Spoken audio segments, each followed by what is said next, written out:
Good evening, everyone, and welcome to the June 17th, 2026 Select Board meeting.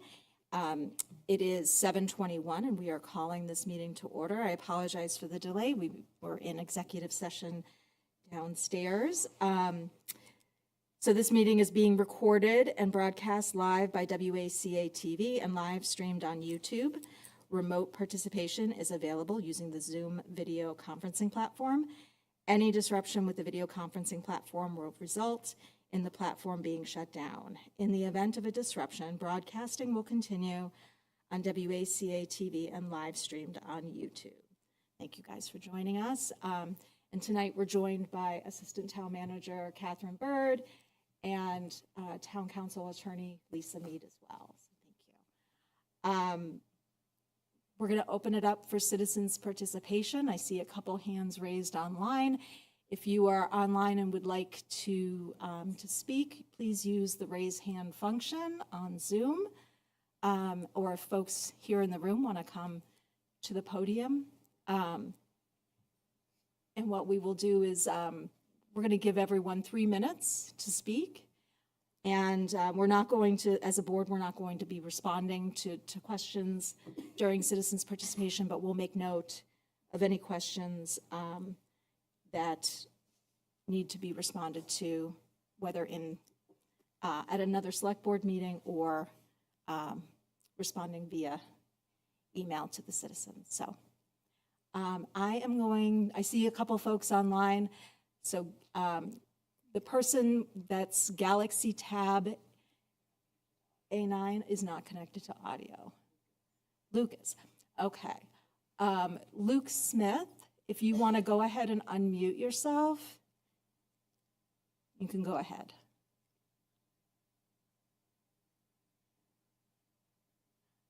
Luke, can you hear us?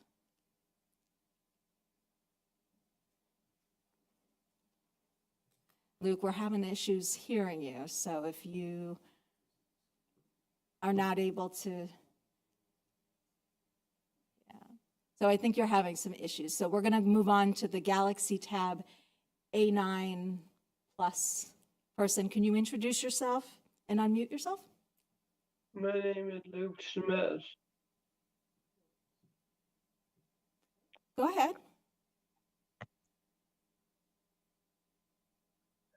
What's on the agenda for tonight? What's on the agenda? We have a full agenda. You can actually, it's probably best to check out the agenda on the town website, which is what you use to connect to the Zoom. You'll be able to see the whole agenda on. Is a meeting tomorrow? I'm sorry? Is a meeting tomorrow for this town? We're having some difficulty hearing you. If there's a meeting tomorrow. I don't think there's I don't. Planning board meeting? Maybe planning board? Okay. What Yeah. time? I'm not sure, but you can check the town website for the meeting schedule for tomorrow. I hope that helps. Thank you. I just would like to, Mr. Smith, I know that you were in attendance last night at the school building committee meeting as well. If you would like to reach out to us, perhaps we could help. I know last night you weren't able to get audio, so if you want to reach out to us at selectboard@ashlandmass.com, one of us can get back to you and perhaps answer some of your questions or help you navigate this process, although the Galaxy Tab seems to be working for you tonight, which is good. All right. Thank you. If there's no others for citizens' participation, we're going to move on in our agenda. We have a scheduled appointment that was scheduled for 7:10, the Ashland Garden Club and recognition of Gretchen Bravicos. And we have several members of our garden club here tonight. And Yolanda, I am going to turn this on over to you. Great, thank you. So Gretchen Bravicos is here to talk about the Garden Club. I won't say too much before her presentation. We've put a very short presentation together. It was dropped into our folders. le-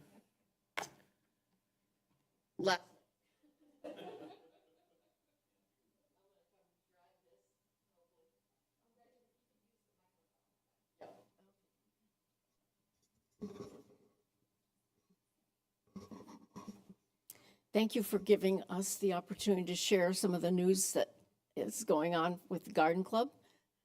It's been an exciting spring. Yolanda did create a couple of slides for us to look at, but just to give you a little history. I have been president of the Garden Club for about 9 years.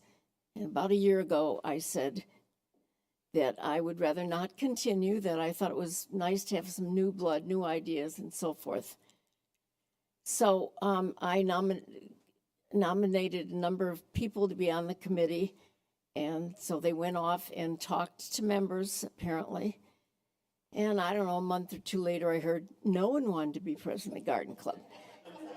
Not me, everyone They said. asked me, and I said, no, I can't do another thing like that. But at the same time, they expressed support for the club. I just can't be president, but I could help. So as an outgrowth of that enthusiasm, Chris Gaddy took the leadership role of creating a what's called collaborative leadership model. So as a result of our work together for maybe 6 months, we now have 5 people who are on the leadership committee who are in charge of the meetings and the notices and all the things that the president has been doing. So it's exciting, and spreading out the leadership among other people has, real vitalized the interest in the club. I think people are just more invested, of course. So just about everybody in our whole club has a role now, whether it's working in the garden, in one of our in-ground sites, or doing the planters around town, or all the other things that we do. So thank you for letting me come and talk a bit about what we're doing.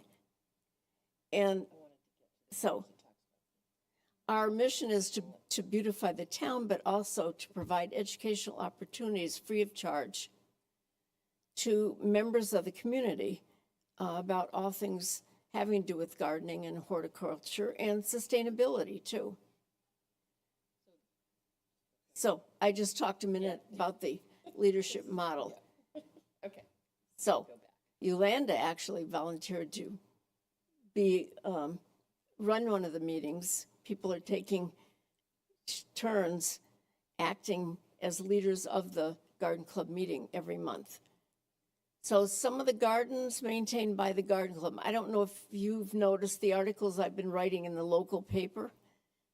One thing that we talked about is making ourselves more visible, communicating better or more often with the community. So we feel like people know what we do. So I have volunteered to write articles in the past, so I was chosen to do it now going forward. So every month I have been featuring one of our in-ground sites, and I started with the library grounds, and hopefully you saw that. And then last month I did the clock tower garden, and next month, actually in a couple of weeks, I'm featuring the memorial gardens. And you see some of the Yolanda's slides are really highlighting some of the things we do around town. So that planter that you see on your left is actually now at the post office. And you see the 2 ladies in the middle, actually, we have Carol here with us. Carol and Karen are in charge of the gardens around the memorial, and they've just updated everything, and I wrote a short article about that. And then to the right, you see the yellow peony. That's actually a tree. When I featured the library, I also showed what looked like a dead little shrub. And I promised readers that I would show what that shrub was later in the season. So I did do that, and it'll be in the next issue. It's a yellow peony tree. So the learning from that is it might look dead, but give it some time. So don't pull it out. I was going to prune say, it. that could be all of our mottos. Yes, I know. Well, me too. I mean, No, So- thank you. I mean, all these pictures are beautiful. You guys do such fantastic work. Thank you. It really makes our town just shine, and in the spring and in the summer and even in the fall, like it just looks it downtown, especially like our downtown area, it kind of brings it all together. So It thank you. really makes the town pop. And I have to say, I think I'd seen one of your members working, when I was jogging one morning, I saw one of your members working near I think the post office. And it was a point of great civic pride for me to see that so well be maintained and it's wonderful. It's such an uplift. Thank you for everything that you do. Thank you. We do change the plantings, particularly in the planters, by season. So we're working at the gardens all of the time, except in the dead of winter. But it's great because I don't know if people realize that it's a group of volunteers that do this. So, it's a lot of time, and it takes a certain kind of talent to be able to put the flowers and the plants together in a way that they'll thrive and look beautiful. And so thank you guys for all the work. So I want to say, though, thank you to the Select Board for honoring us for many years with the BAA grants. It's been your grant money that has allowed us to really bring in more different variety of plants and spend more money on what we're doing. So thank you again, always. No, we appreciate what you do. Thank you. I don't have a green thumb, so I walk around and Well, appreciate what you guys do. Everyone is welcome. We're always looking for new members. And if you feel like you don't really know much about what it is we do, we're teachers on the spot. Get some internship opportunities to dig dirt with us. You get to learn. So Gretchen, this was a twofold thing. One is I always like to have committees come before the select board for the select board to understand, but also for the community to understand. But also, one of the fun things that we get to do as select board members is create these wonderful citations about people who do wonderful things in town. So I have this proclamation of recognition for you that I get to read. So, whereas Gretchen Bravicos moved to Ashland for the second time in the summer of 2004 and joined the Ashland Garden Club, and whereas Gretchen has shared her love and knowledge of gardening with others, and more importantly, she found this as a way to meet others in the community, and whereas Gretchen has served the Garden Club as the treasurer for 9 years, followed by 10 years as president, and whereas Gretchen has found that her involvement with the Garden Club has included numerous partnerships, including with the Ashland Public Library, the Garden Federation of Massachusetts, and many other. And now, therefore, we, the Select Board of the Town of Ashland, do hereby proclaim Thursday, June 18th, 2026, as Gretchen Bravicos Day, and urge all residents to make known their admiration to her commitment, dedication, and achievements, and thank Gretchen for all she has done for the community, and wish her good health and good fortune. Signed by Brandy Kinsman, the chair of the Ashland Select Board. Thank you so much. You are very welcome. Good. Glad we could surprise you. Thank you.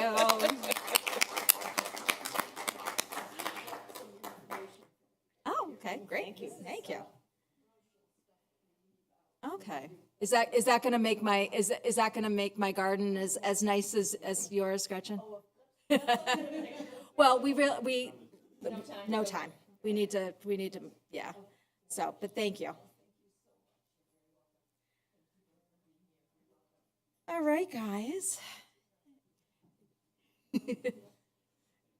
Thank you all. Thank you very much. Thank you. Okay, moving on in our agenda. The next item is our town council evaluation, legal update, and vote on reappointment with Attorney Lisa Mead. Why don't we start with the legal update first, if that works? I'll turn it over to you. There we go. The green light, go. So the last time I did an update was in December. So for the first 6 months of the year approximately. Let me just give you some highlights of things we've been working on. You might recall the town received a gift of property for the town forest, the Donley property. There was an associated parcel with that we discovered during all of this process that had some tax issues related to it, unbeknownst to the then owner, as a result of some things that happened in tax takings a number of years ago. It took some time to unwind that. We worked really closely with Cindy and the assessors on that, and we were able to have a resolution that was acceptable to the taxpayer as well as to the town. And so that's been resolved, and I think everybody's happy with that resolution. Also tonight, you're going to have before you the Zany property, which was also on that same town meeting warrant in the fall. The issue at town meeting in the fall was we really weren't sure of the title and whether it was valid for the entire 28 acres. And so between Becca and myself and our title attorneys and the engineer, we have been able to identify a little over 13 of those acres that are actually have clear title and that had enough background that the engineers could actually draw it. And so that's what you're going to be accepting tonight. Later, if anything happens to be able to clear the rest of that, we might be able to bring it along. But we went back, like 1600s back, right? And so that's on, and we've been working on that. Obviously, and you all met last time with Brian on this in my office, the 340B projects, Maine, Waverly, and the Pleasant Street project is still outstanding, or West Union. The West Union project is still moving along, but the other two have received zoning board approval, and the 10 to 60 Main, of course, is in front of the Conservation Commission, and you know all the updates on that. We worked with the building inspector and the planning office and the ZBA on the whole Algonquin Trail Road redesign proposal that eventually Doug's decision was appealed and went to the ZBA. My partner Adam was here at the ZBA for that meeting. But that was a number of months in the making, and I think that now is resolved and gone away. We obviously prepped for town meeting in the spring, given all of the issues at town meeting. We did the in-law suites bylaw, the zoning bylaw related to design review committee, lots of work and discussion around the forms of questions related to the budget and the override, questions itself for the ballot. So we did all of that work with much of the town staff. We have been a kind of a surprise issue came up early in the spring, I guess late in the winter, related to Village of Americas that was started in 2002 and 2008. And that is related to the release of their bond that has never been released because we've never received a full final as-built plan. And so that actually, now all the parties are working on that, and our peer review engineer has been working closely with Jasmine and myself to make sure it's reviewed as to the zoning bylaw and planning board regulations that were in effect at that time, and counsel for what was then the Faffords is also working on that with their engineers. So we're pretty close on that. It's better than it has been, but that's not done yet. We've been working on a lot of different procurement matters with Diane and Beth and Sam. The EV charging station procurement went out once. We didn't get any results, and so it's been modified and it's gone out again.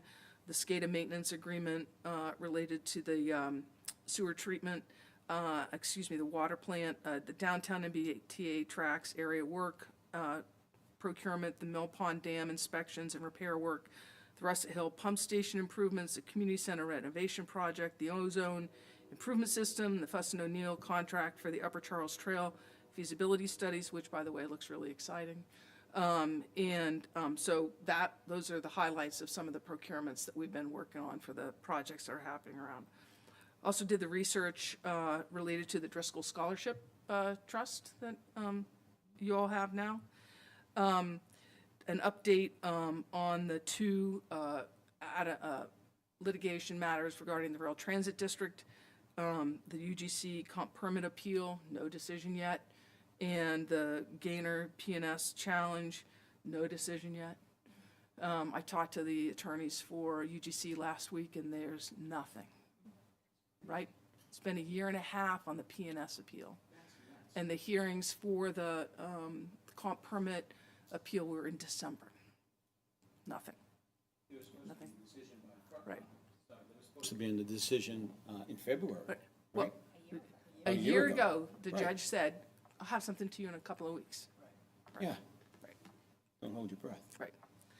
That's the only litigation the town has right now. And has had for a number of years. The Framingham IMA.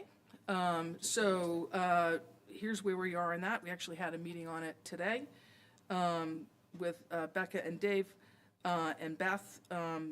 We got the certificates from Framingham that they hadn't done originally 20 years ago when the town meeting voted. They had to vote a certain certificate and give to the treasurer's office in Ashland and record it at the Registry of Deeds in order for Ashland to be able to lien properties in Ashland for non-payment to Framingham. That's now been done, and so the town has that.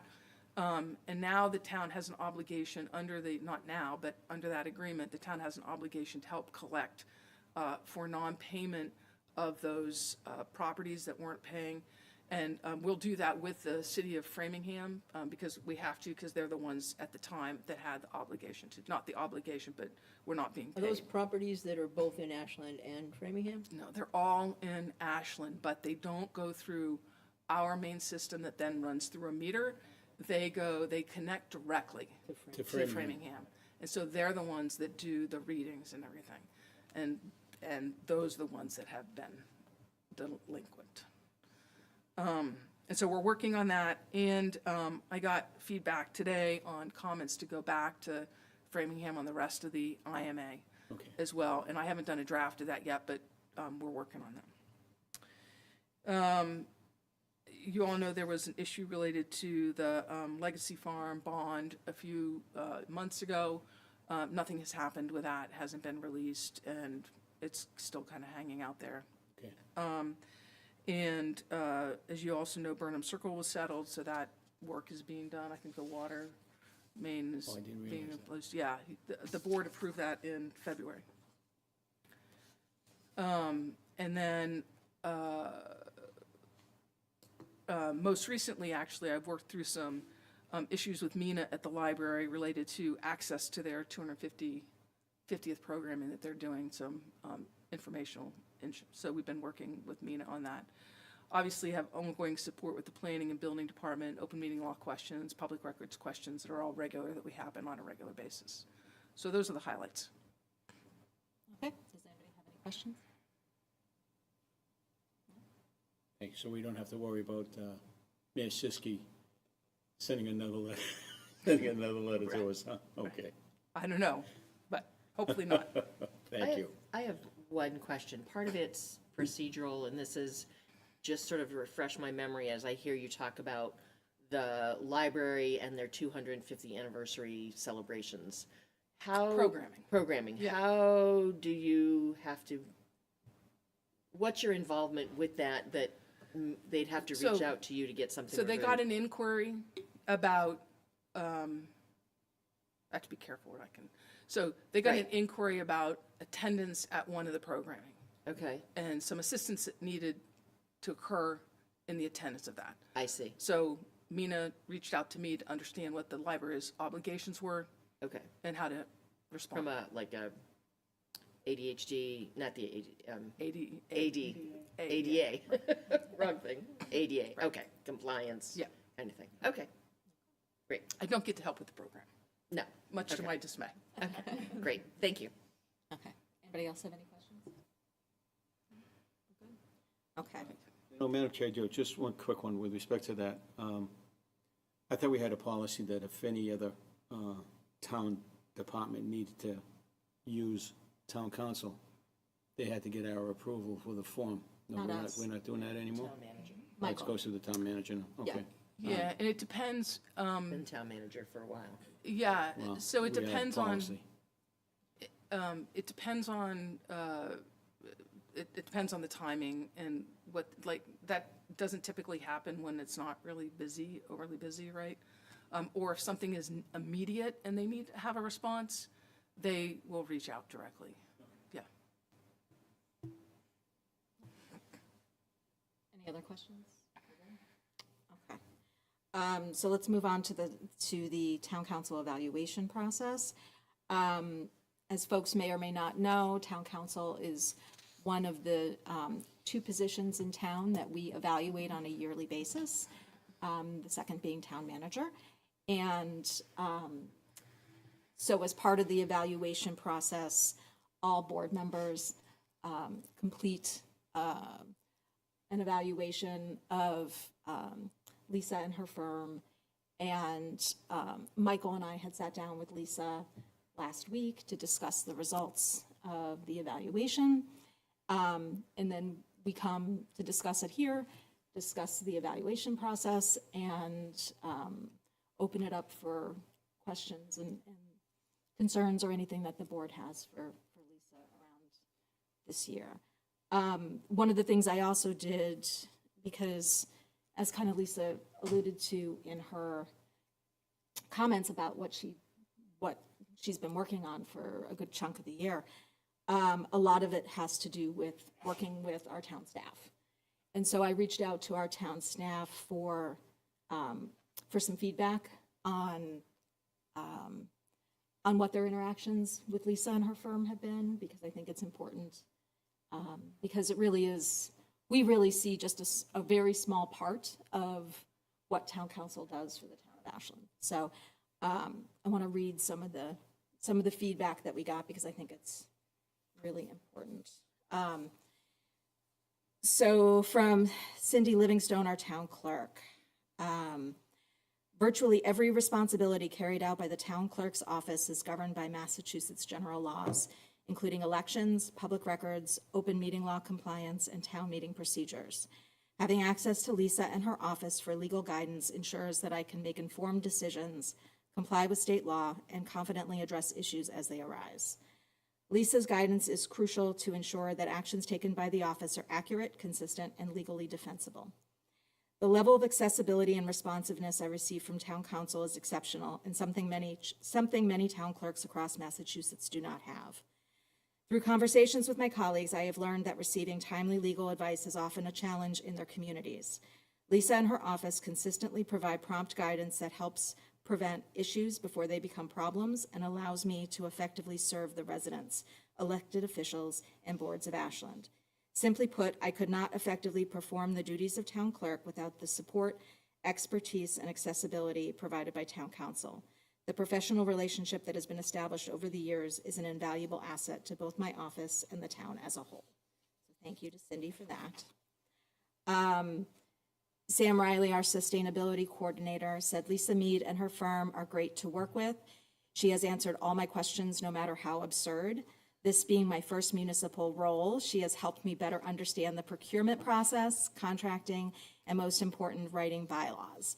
She is so knowledgeable on not only state laws and local bylaws, but also can often give one or two examples of similar things other towns are doing. Her team is very quick and helpful for making edits to documents.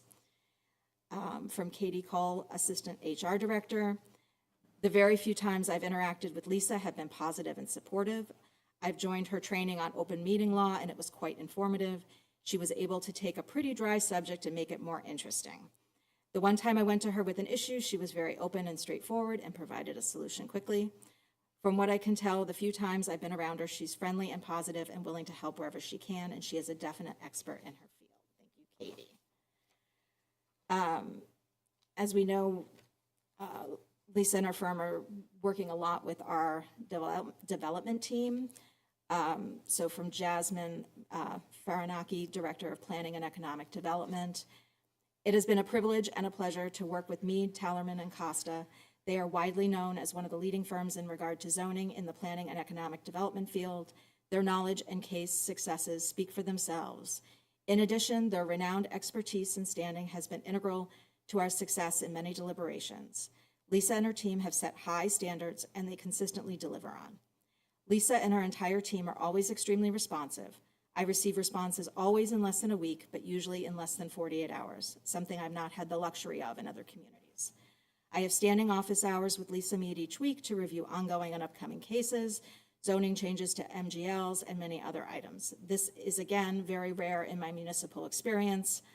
The time and attention that Lisa and her team dedicate to Ashland is so critical to the success that we've had. I am grateful to have the guidance of Lisa and her team. They are always extremely level-headed, professional, and knowledgeable. I couldn't ask for better counsel to guide me through the projects we've had in the last year.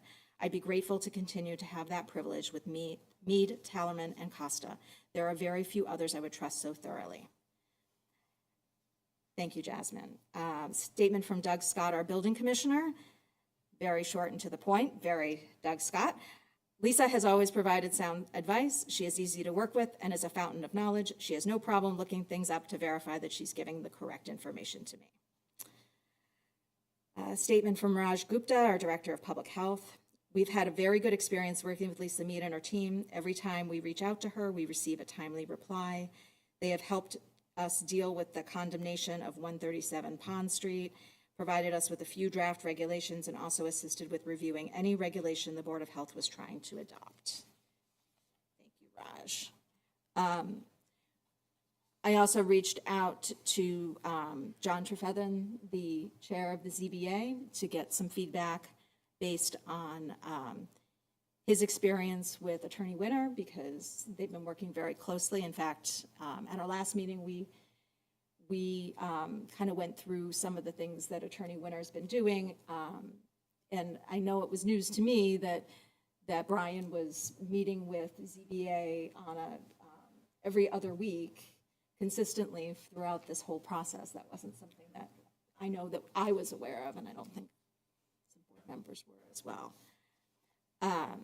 So from John Trefethen, Dear Select Board Chair Kinsman, I have previously worked with Lisa Mead and Adam Costa of Town Council's office, but the 3 40B cases that have been before us this past year were the first opportunity to engage with Brian Winter. He took over for Lisa Mead after several months of the 10 to 60 Main Street hearing, and I believe he was the only counsel on 61 Waverly and 55 West Union. At the outset, let me say that 10 to 60 Main Street has been the most complex case that the ZBA has had before it in the 10 plus years I've been on the board. It was a lengthy process involving many experts and peer reviews, and Brian led us through that process very well. The application was complicated by the fact that the site involved issues such as the plume, which the ZBA had no jurisdiction over. Brian did a good job in helping the board to focus on the issues we did have authority over, and leading the discussion on how we might deal with them. The ZBA was faced with the fact that if we either denied the application outright or put such severe restrictions on it, that the applicant would appeal to the housing agency, and their appeal may well be upheld. If that was the case, the plan would go forward without our restrictions, and what we thought would be very unfortunate for the town. Brian emphasized that any restrictions we placed had to be supported by evidence. The developer's design created significant traffic issues, both inside the site design as well as on the public streets. Brian worked closely with our traffic peer reviewer to modify the developer's plans and create a plan which we felt was safer for the public. Brian also met with the town planner, Beth Reynolds, frequently, and me on what were basically working sessions prior to almost every meeting via Zoom. I found these sessions to be particularly valuable in helping me to focus on the public meeting and hearing that I had to conduct as board chair. His advice was critical, and most importantly, he did not tell me what to do, but rather laid out the options with the positive and the negative consequences of each. That is what I want from council that is representing us. 61 Waverly was less complicated, but did present several significant issues concerning traffic and sidewalks. With Brian's advice, we were able to have the developer adjust the entrance and exit on Waverly Street to create what we thought was a safer situation. The issue of a sidewalk on Waverly was also under discussion. Several neighbors were strong advocates for that. The question was whether there was ledge that would make the sidewalk creation prohibitively expensive. The applicant's engineer presented evidence that there was significant ledge and it would cost thousands of dollars in blasting to remove. We didn't have a strong opinion to counteract that, and Brian cautioned that if the developer appealed, it would most likely be successful. The ZBA decided not to make that a condition, thus saving the town the cost of the appeal. 55 West Union Street is still before the board, and the major issue at this point is the sewer line. Brian's advice has been crucial in advising how to require the developer to have a gravity-fed line and not involving a pump. If a pump was involved, the cost to the town for annual maintenance would be expensive, and DPW is adamantly opposed. The discussion continues as we are awaiting the results of testing the developer is doing. Overall, I've been very pleased with working with Brian. He is very responsive to emails and telephone calls, and as I have mentioned, he has made himself available on an every other week basis for Zoom working sessions. I found him to be personally engaging and welcomed his advice. Finally, this may be beyond what I've been asked for, but I watched the Select Board's meeting last Wednesday when Brian appeared and made a presentation to the board and answered your questions. A focus seemed to be on a possible conflict of interest because another attorney in Meade, Tallerman, and Costa had represented Mr. Engler, the developer in 10-60 Main Street in another project. All I can say is I never saw any indication that Brian, quote, pulled any punches in representing the ZBA to his utmost. If you have any questions, please do not hesitate to contact me, John Trefethen, ZBA Chair. So thank you to John for that incredibly thoughtful statement. And then one other that I want to read to, it's long, it's from Michael, but I think it's really important.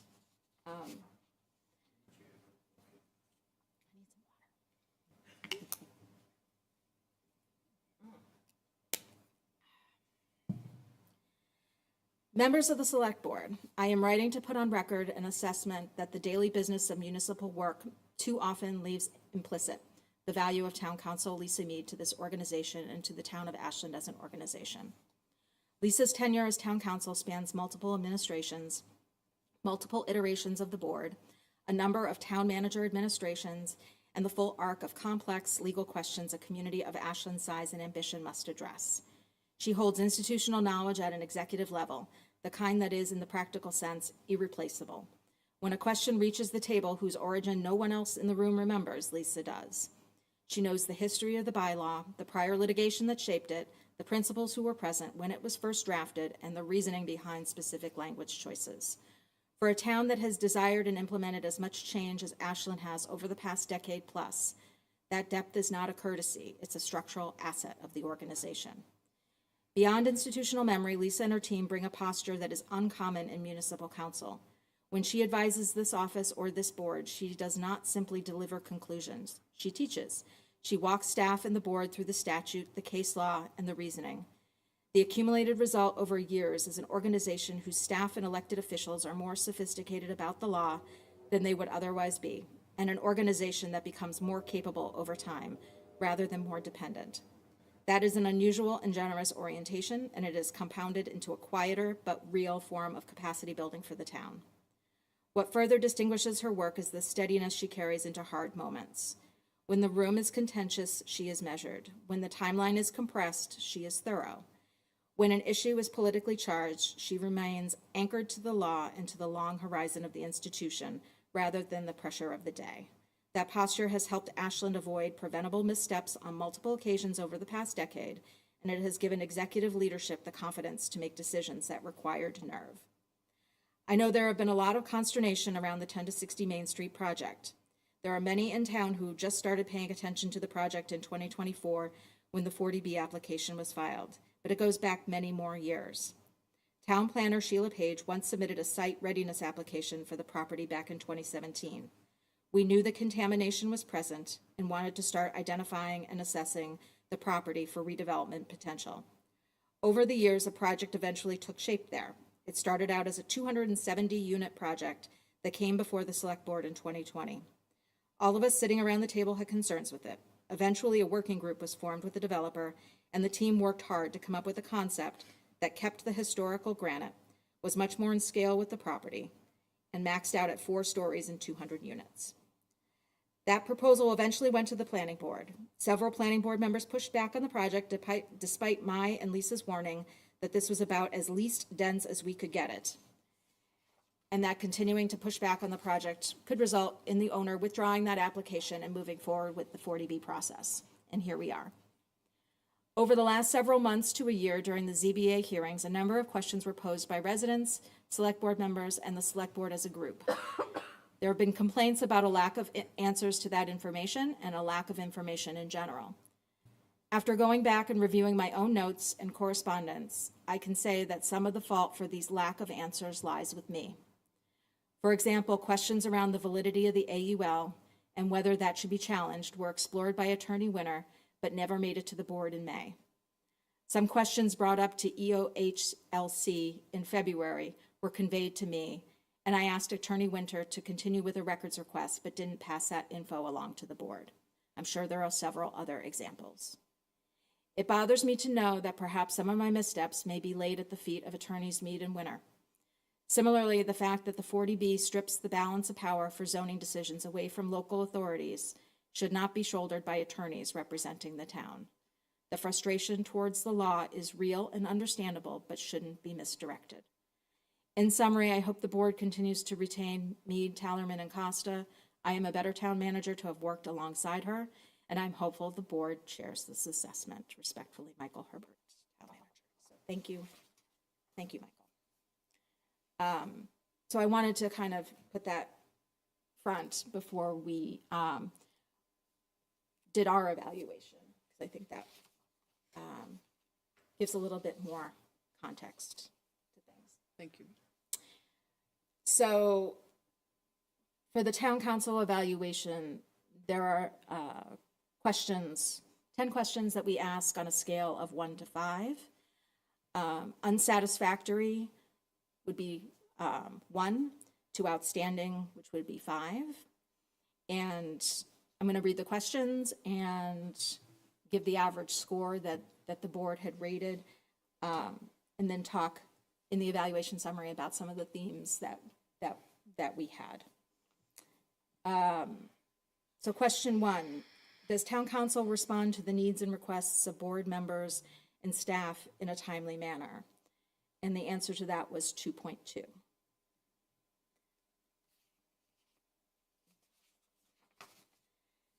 Question 2, does town council keep the board and staff advised of new legislation and judicial developments in municipal law, as well as actions in other jurisdictions that may have an impact on the town's activities?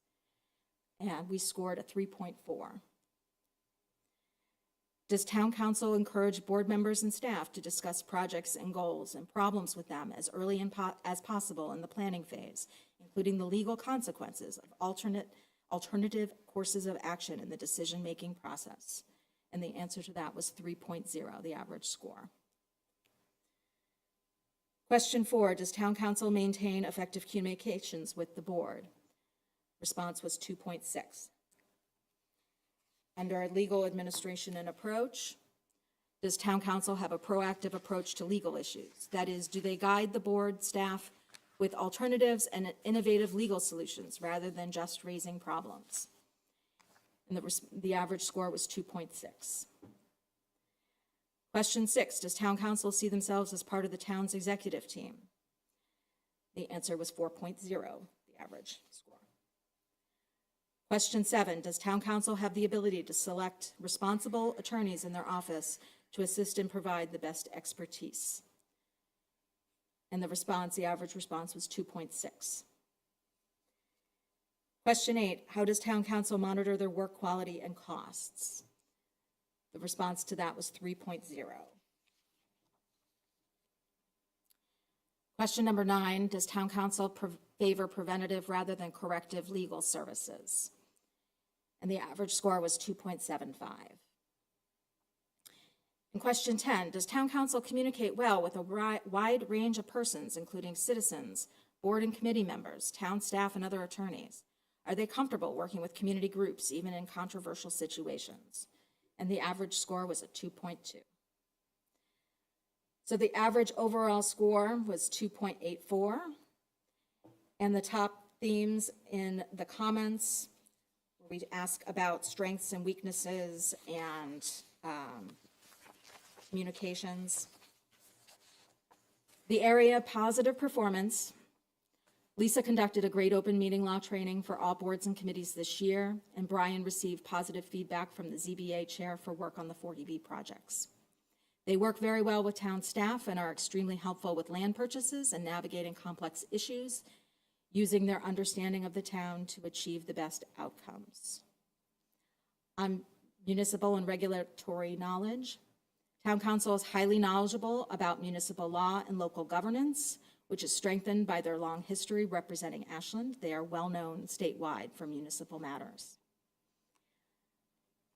On communication and responsiveness, there was a perceived lack of communication between council and the select board, and also council and the ZBA. The process for getting questions answered from select board members and the public was unclear, which caused frustration and the perception that council was not responsive. Poor guidance was also cited regarding the creation of a budget warrant article for the spring 26 town meeting, and the wording of town meeting Article 2 resulted in citizens feeling disenfranchised. Perceived conflict of interest and transparency. A primary concern is the perceived conflict of interest and lack of transparency stemming from council representing both the town and the same developer in a separate 40B lawsuit against another municipality. This dual representation, despite consent, was not fully clear to some board members and raises significant concerns about optics and propriety, which one respondent noted, quote, fails the sniff test. Also, there was a concern raised about representing multiple communities involved in an issue such as Ashland and Hopkinton. The recommendations, suggested solutions including addressing the public perception of conflict of interest and establishing quarterly updates from town council, along with regular check-ins when they are working on specific projects, like a 40B hearing. So, Lisa, is there anything specific that you would like to respond to? And then I'll open it up to the board for questions. Sure, thank you. You know, it's hard for me to sit here and listen to those scores, as particularly as compared to last year, and knowing what kind of service the firm provides to the town. You know, I don't really believe that the scores are reflective of the work that we actually provide to the town. And some of the examples that I would suggest on that, for example, you know, the town hasn't had litigation that we've been responsible for a number of years. And so because of our direct communication with staff and leadership, decisions have been made that are good for the town, that keeps the town out of litigation, for example. As I mentioned to Brandy when she went over the evaluation with me and I was listening to the questions, and I want to say very much appreciate, and am humbled by the comments from staff. And Michael's comments, was that a lot of these questions said the board and staff, the board and staff. And so I said to Brandy, well, this says the board and staff. Has staff had input on this? And because that's not my experience. And so I think that there's a skew there, because when you did your evaluation, because I don't work with you all on a daily basis, you didn't have the input from staff. And I think that's very important, because that's how the town runs. I also think there's a misconception, particularly related to the comment on the warrant for town meeting and how the questions are put on the warrant. And I think that that's important to talk about. So when we were developing the warrant, one of the things that I do, and I had an inordinate amount of towns this year who had override questions on, right? So whether they were, depending on how they put them on the warrant or the ballot, there was a lot of work to be done. And how we start that process is, here are the options on how you can put something on the warrant. I don't have the final decision on how something goes on the warrant. That's the board and staff. I don't make that decision. I tell you whether your warrant is legal and whether it can be drafted in a particular way. So we start with, what are your options? How do you put one of these questions on the warrant? How can you achieve what you want to have achieved? And so that's what I give staff. That's what comes before the board. That's how that question is decided. And ultimately, how the question was put on the warrant was a decision above my pay grade, right? So I give options. That's what happens. And I can assure you that, particularly given how many questions we had this year and how important they are, every single one of those options or forms of questions are run through DOR and their legal staff. Because the last thing I want to do is sign off on a warrant that later on DOR says, oh, I'm sorry, that doesn't work, after you've gotten a vote from the public. So I just want to be really clear about that, right? What my role is in providing advice is, here are your options, here are the consequences from both. And then the policy and political decisions are made by other people. And I think that that's a misconception. I don't say this is what you have to have on the warrant unless there's a legal issue involved, like a real estate matter, right? Or a loan, like I have to say you have to put certain borrowing language on, things like that. So, I've been doing this for the town. We've had evaluations. We didn't used to have evaluations, and we've had evaluations. And I would like to be able to rework the way this process is if I'm fortunate enough to be reappointed, because I think it should be a more collaborative process and to have a discussion about the questions and what happens, particularly given the role of the select board and my role in town and how often we get together and communicate. So I am humbled by the comments of the staff. I certainly understand some of the concerns of the board, for sure, and I hear them loud and clear, but I don't think, with all due respect, I don't think it's the whole picture. Thank you, Lisa. Anyone for the board have questions, comments?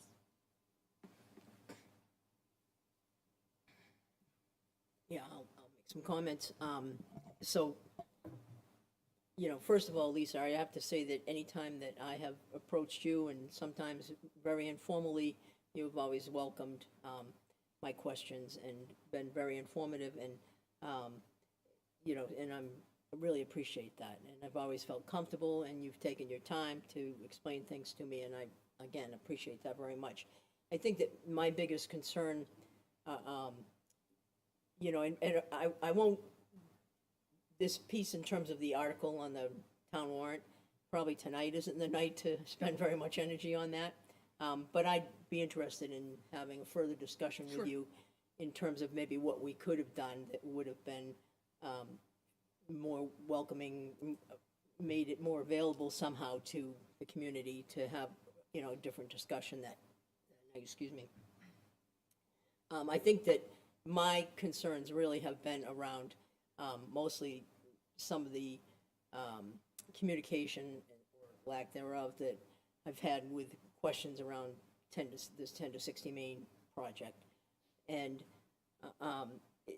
what I find problematic is that I do feel as though, in terms of the eyes of the community at this point in time, the perception is there's a conflict of interest. And I know that there were many times where questions that I either posed myself or were posed by others. Sometimes, I know Brandy actually went forward with a question from me and was able to get back to me. It was a little bit too late at that point in the process of, say, an appeals or that. I think that with the 10 to 60, there were some questions that, had they been answered at an appropriate time, that we may have behaved differently than we did. You know, the select board may have made different decisions than they, sometimes there was more of a lack of a decision rather than not, you know, making a negative or a positive decision. It was just a lack of a decision because there wasn't a conversation around some of the material. And so I think that's a problem in terms of what the perception is, right? And while we're still involved in the 40Bs, I know that, you know, 10 to 60 is at Conservation Commission. I think that we have engaged an attorney to work through any issues there, you know, which I certainly appreciate. I would like to propose maybe that we maybe put another attorney in charge of our 10 to 6, our 40Bs, so that any suggestion of impropriety could be somewhat alleviated in the community. I think that's important.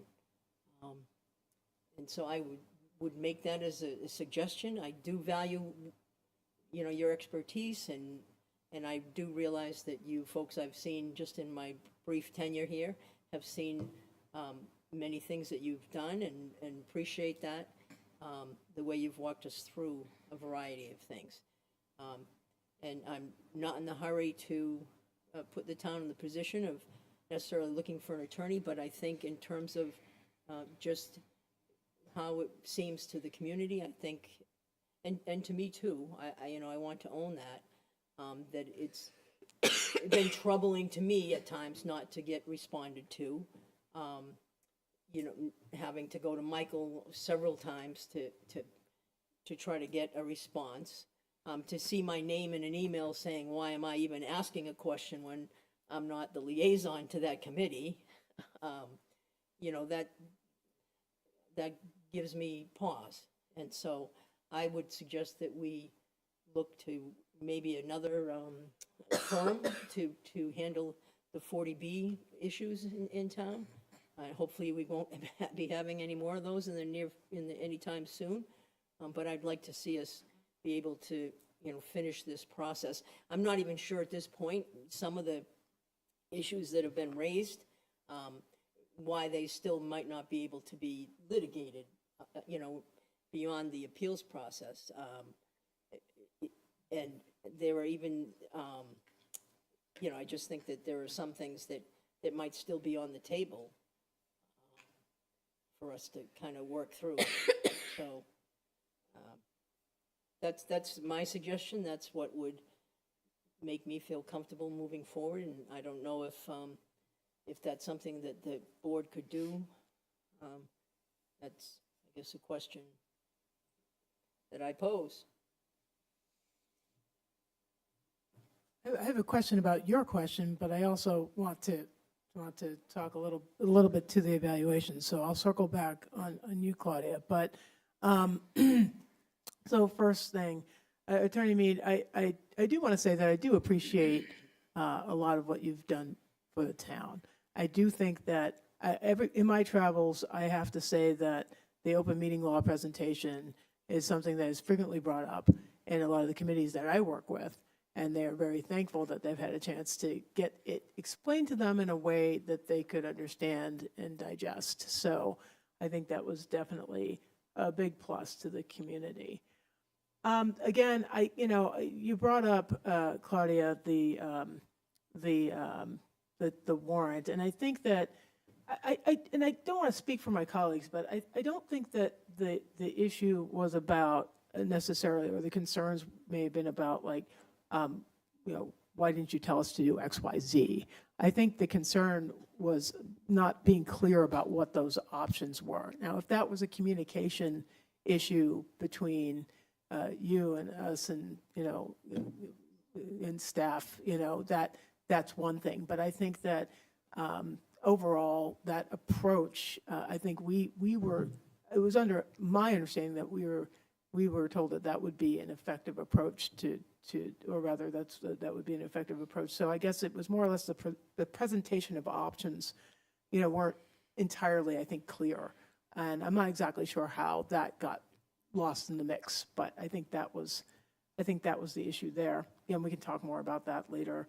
I think when Attorney Winter came by last time he was here, we did talk about the communication issue between, some of the members of the community, had questions for y'all, and there was some frustration expressed around the timeliness of response. And, I think we talked about that a little bit last time, but I still think it's still a little unclear to me why it took 6 months to get a response to that.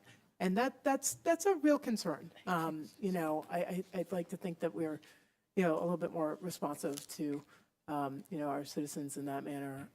But that might, again, be me not, again, my relatively recent tenure here on the board. That may be an issue for me that I don't quite understand or don't understand the technical issues around that. But I walked away from that session last week a little confused on that issue.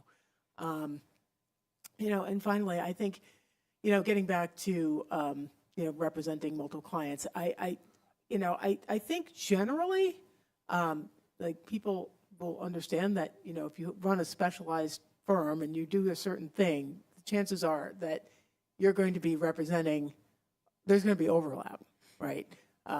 But I think for at least me, it wasn't very clear to the extent and the nature of that overlap. And I think that's where, and I can't speak for other members of the board, but that was very confusing to me as well.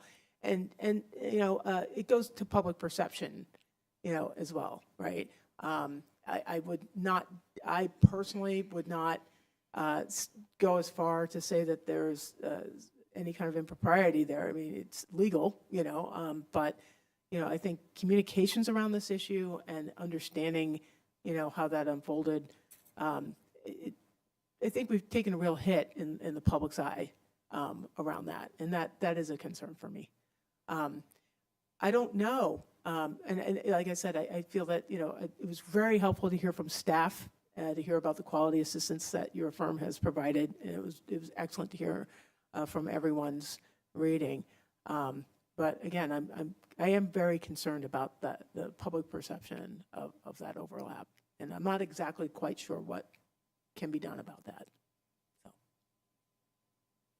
that's all I have. Yolanda or Joe?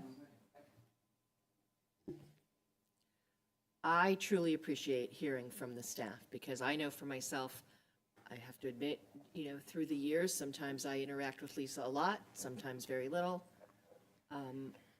Couple of things that I realized when we were hearing from Brian Winter at our last meeting, and then following up with Michael, is that some of the lack of communication was that connection between legal and staff.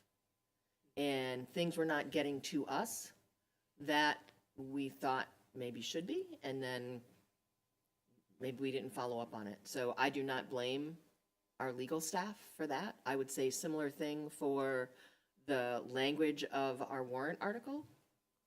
They bring options to staff.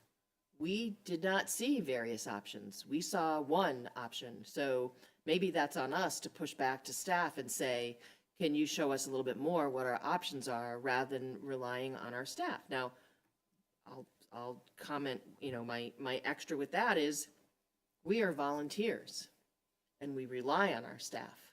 We rely on the people who are doing this every day and working on these things. So granted, we only hire one person, but maybe that person we need to have more detailed conversation with if we're hearing that some of the communication is not getting through to us.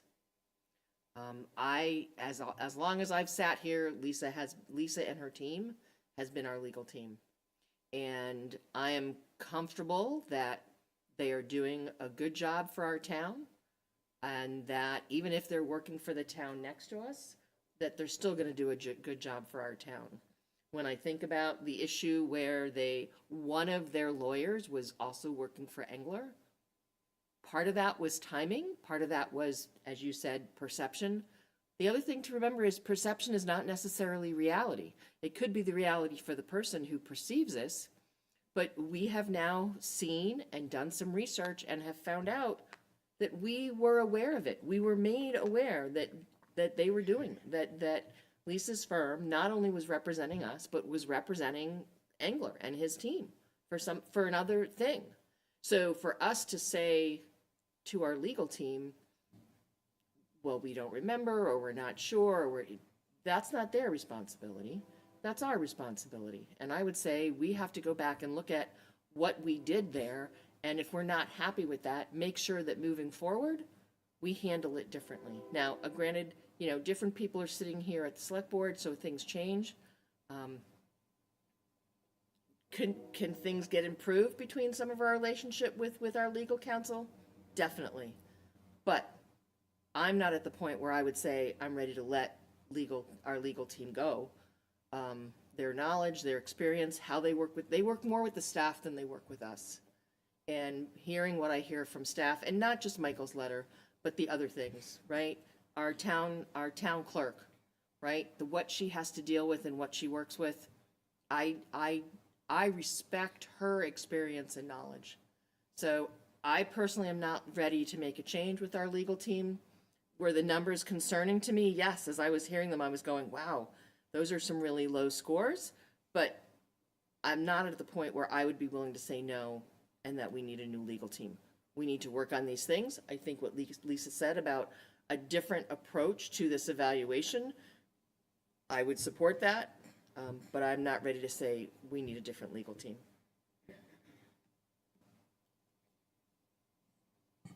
Thank you, Madam Chair.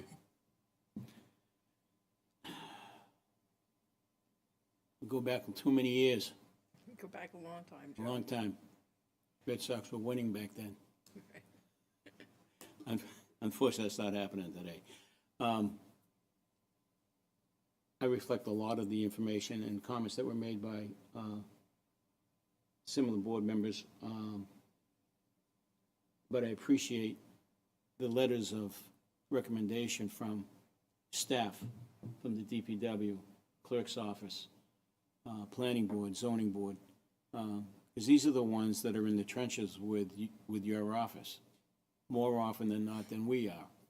And again, the lack of communication has been an issue for a while. And maybe one of the things that we do when you provide information, or your office provides information to staff, that a copy of that goes directly to the chair of the select board, in addition to town staff. That way, that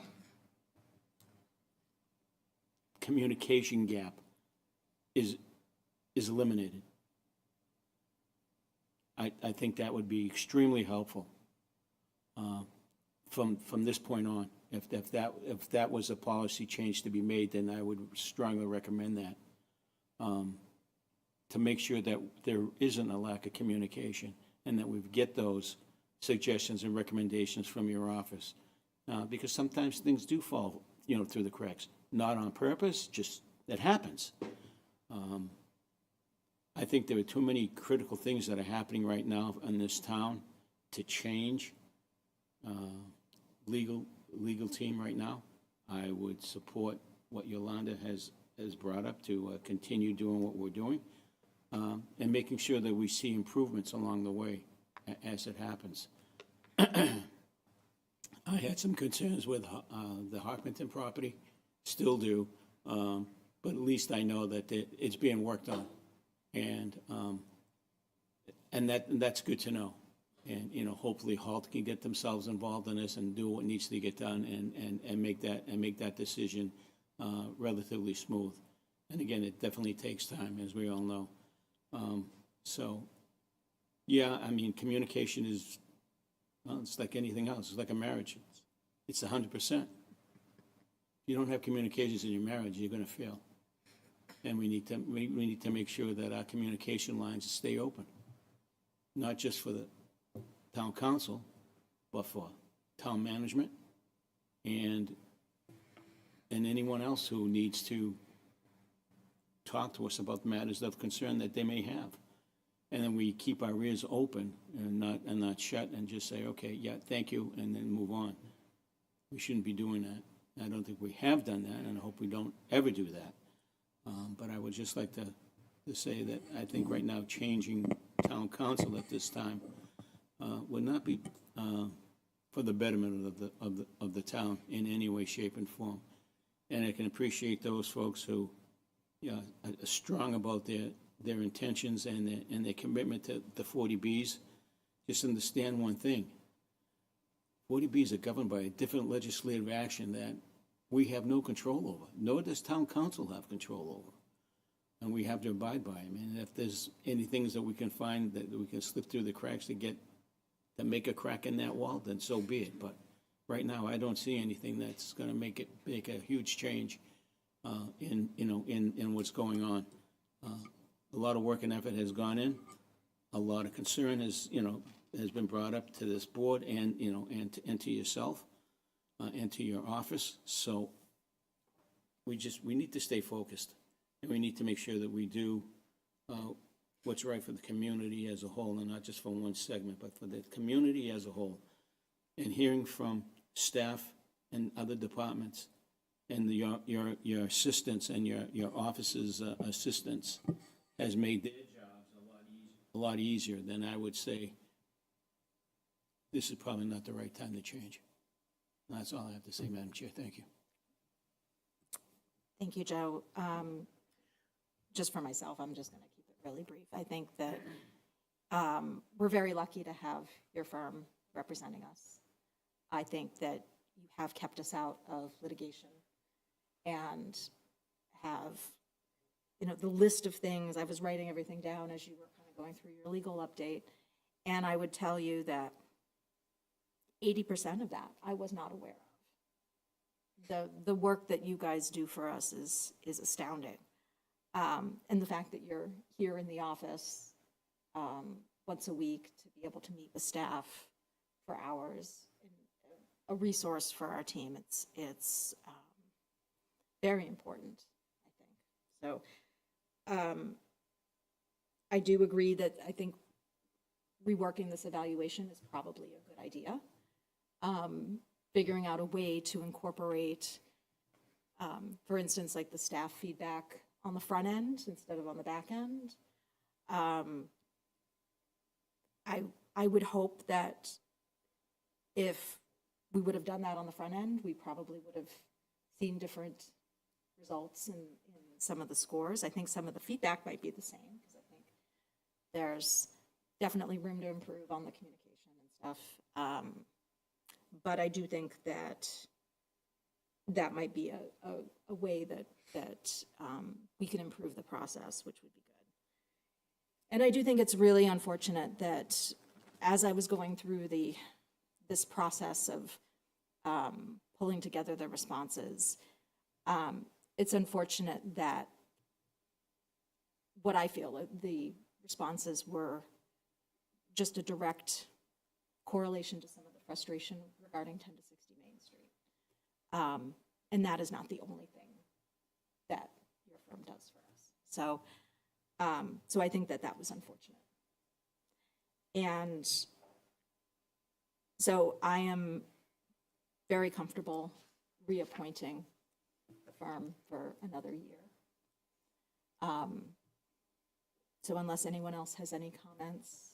I do.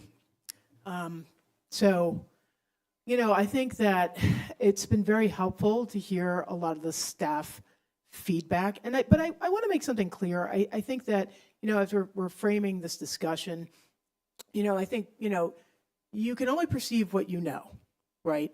So, I'm grateful that the staff was able to provide their feedback. But in all honesty, like, the reason why the scores came in the way they did is because what was based on the experience that we had as a board. Now, I do agree that the instrumentation needs to be refined so that we can make sure that we're we're conflating like board and staff.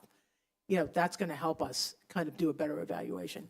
But, like my colleague said, like Yolanda said, at the root of the problem here seems to be some sort of a communication failure. Because I think as we're taking this survey, this is what we saw. Okay? This is what we saw. And I don't want, the other thing is like, I want to be very careful here, and I want to make sure that we're not pitting our opinion, or rather pitting our experience against the experience of the staff. You know, obviously, and I think I can speak for all of the members here, is that we support our staff and we appreciate our staff, and what they have to say, especially during this process, is very important and something that we want to hear more of, and we need to do a better job of making sure that we get that feedback. On the other hand, I think we do need to work on, it does sound like to me that there are a lot of, we have uncovered a lot of communication problems here amongst the board and between board and some staff, right? And that is a direct result, our scores are a direct reflection of that. I would say that is what the communication was, the scores are the symptom, or I'm not going to make the analogy correct, but that's why you're seeing the scores that you're seeing, as far as I'm saying. I will also be very honest, over the past, during this meeting and during the past day, I think some of these communications issues have come to light, and these were not known to me before we had filled out some of this evaluation, right? So, I came in here with more significant concern with recommending that the firm continue with us. I would like to see going forward, and I don't know if this is possible, we've unsurfaced some issues that we need to work on, not internally, and also communicating with our law firm. If we do vote to go forward, I'd like to see us do some process refinement and do some process engineering explicitly around communication, explicitly around, what we know and when, because the current state of things is not working, right? At least not for me. And again, I am relatively new to this body and to this board, but from my perception, this is it's a very different experience that I'm understanding here. So again, I have less reservations than I did before when I walked into this room today, but, and especially when I filled out the evaluation, but if we do decide to go forward, we're gonna have to make some changes around some of these communications issues and some other changes too, to make sure that the board is informed of what is happening and when, so that we can make informed policy decisions, right? Because that's what we do.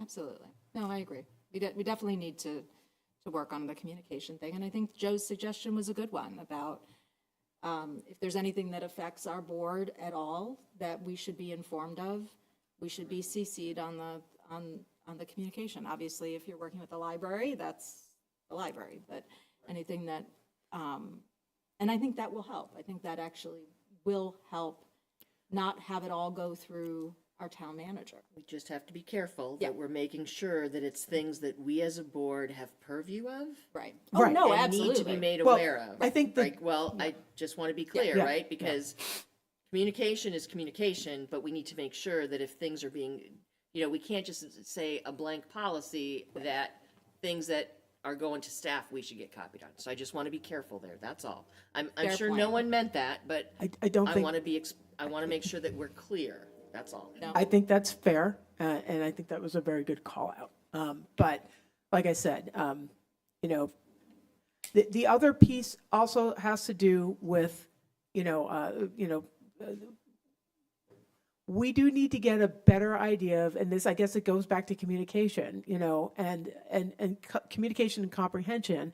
Like I said, Attorney Mead's firm represents a lot of cities and towns. They are specialized. They do this, and there's probably 3 firms in the state probably that do the kind of work that they do for municipalities. I'm just guessing. This is all conjecture. I'm not, but so there's going to be some overlap. However, I think when it comes to making sure that the board understands what the nature of those engagements are, we need to make sure that everyone understands that, before, we can so that if there's consent given in the future for a situation, that this board understands what that is and what that means before going forward, right?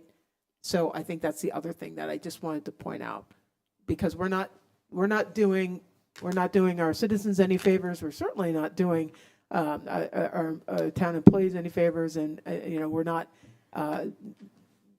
able to have good working relationship with our attorneys if we don't have that kind of understanding Yeah. going forward. And I think too, I mean, obviously, some of the things that we talked about were an executive session, and we can't talk about it here in open session, but Attorney Winter when he was here a couple weeks ago, talked about the disclosure and the conversations that we had around that. And so that's all I'm going to say. I'm not trying to say any more Nope. than that. It's Yep. more of a process improvement point and a communication improvement point generally that I'm trying to make.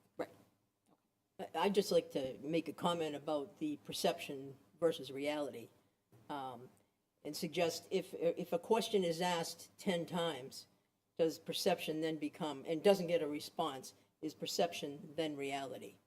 And I think that is what we have here. Questions asked multiple times without response, all of a sudden perception begins to become reality. Well, Certainly the appearance of reality. There's no way around it.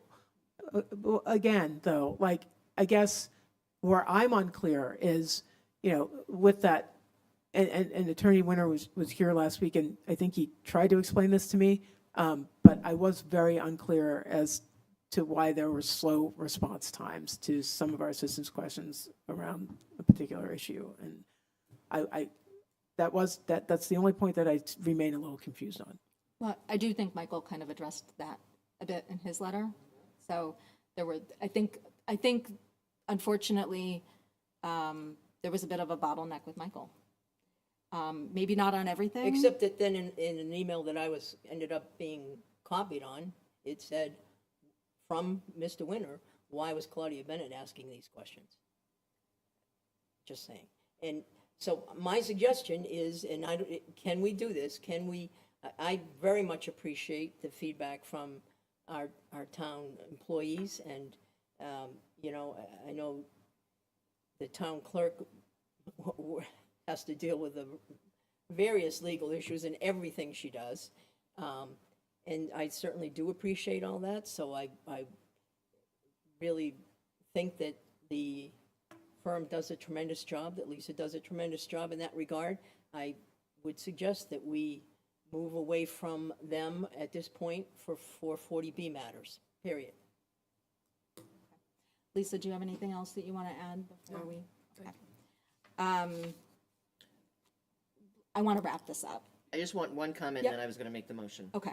In regards to the 40Bs, I mean, I think we have to, that's a longer discussion than saying yes or no, we want to do that. I mean, right now, we only have one 40B that we still have, that we're working toward. I mean, In the because pipeline. in the pipeline, right? I mean, yes, there's one still in front of conservation, but my hope is that we don't have any other ones in the near future, because we're going to have these 3 projects. In safe and we're harbor. going to be in safe harbor. That's all I'm going to say on that. Okay. But So if we do, I really want to, I understand, but if we do decide to do that, that's something that we could consider down the Yes, line. yeah. That was my question. That's all I wanted to. I move that we re-engage with, reappoint. reappoint, with me, Tellerman, and Costa, is that the full name now? For another year. All those in favor? Aye. Aye. Thank you. No, we're good. We're all No, here. we're all Yeah. here, it's in, So the appointment goes for a year, so this will, the appointment will end on 6/30/27, and I'm sure there'll be some sort of formal notification. Yeah, there's a letter that goes. yeah. out. Like it's, Thank you all for your feedback, and thank you, Lisa. you. Thank you, Lisa, very much. I'm staying here for the first For the, item. for the Zany, okay. Zani, Zany? Potato, sorry. Okay, the next item on our agenda, the Zany property, 28 acres plus or minus, accept the donation of land pending the payment of back taxes and accept the conservation restriction, which will be held by the trustees of reservations. So this was voted on at town meeting last fall on November 19th, 25, where we authorized the Conservation Commission to receive the property and to enter into the conservation restriction with the trustees of the reservation. Does anyone have any questions? Like I said, Lisa's here to answer any questions that you guys have. Pretty straightforward. Do we just need to Okay. do the final? Yep. So basically, I think the Conservation Commission has already taken their vote on this, so it's just Okay, I was going to ask requiring that our because I was vote. noticing that they have to take the vote as Yep, well. okay, so I'll make a motion, because I'll read it It's- here. Oh, It's in the okay. pursuant to Article 15 of the November 2025 special town meeting, that the board approve and authorize the Conservation Commission to accept a gift of real property from Peter Zaney, and also to authorize the Conservation Commission to enter into a conservation restriction with trustees of the reservations for the land generally shown on Town of Ashland Assessor Map property addresses and IDs as follows: 0 Pond Street rear, 014/022.0-0054-000-0 Pond Street rear,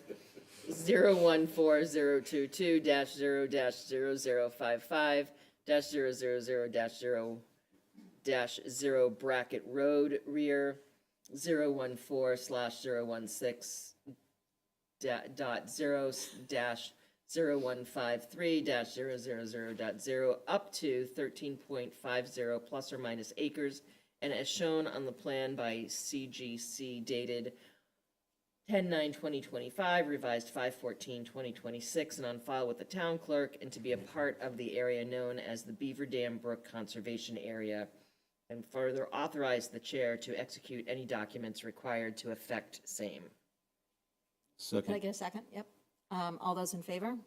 Aye. Aye. Now, for a second, I thought you were reading my report Thank you card. very much. You're welcome. Enjoy the rest of your evening. Thank Thank you. you. Thank you, Lisa. Thank you. Greatly appreciated. And thanks, Yolanda, for reading that. I You're don't know if welcome. I You could have were Great gone, little- job. I don't know if I could have done another long reading again. Sounded like, like let my me jump report in and card help with all out. those zeros. Okay. Good night, Kate.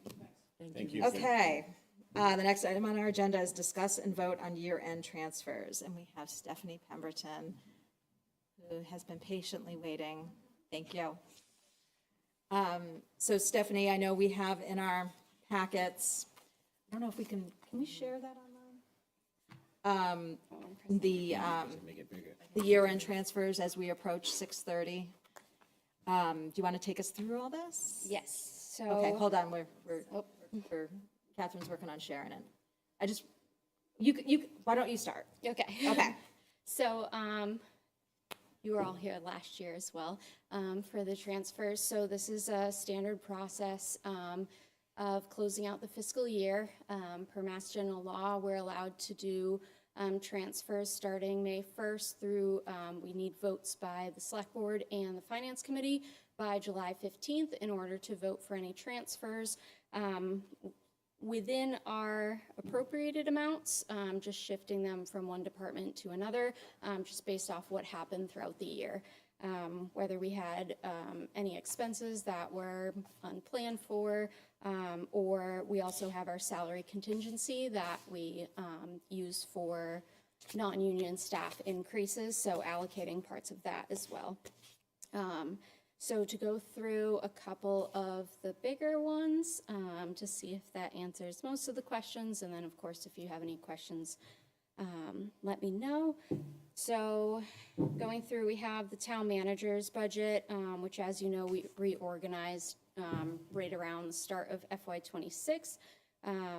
So part of it is the reorganization, and then part of it is splitting. We had the housing production plan that was up this year that had to be done, and that was split with the town manager's department and the planning department. Do you know the value of that? The housing production plan, I Yeah. believe it was 52,000. Okay. And then the remaining amount related to the reorganization? Yep. Overall, that was, if you look at the positions, that was equal? So it wasn't, Yes, it shifted from the HR department and the planning department. So HR, there is a transfer out of that department. Planning, there would have been, but we had the housing production plan, so that's where that was. thank you.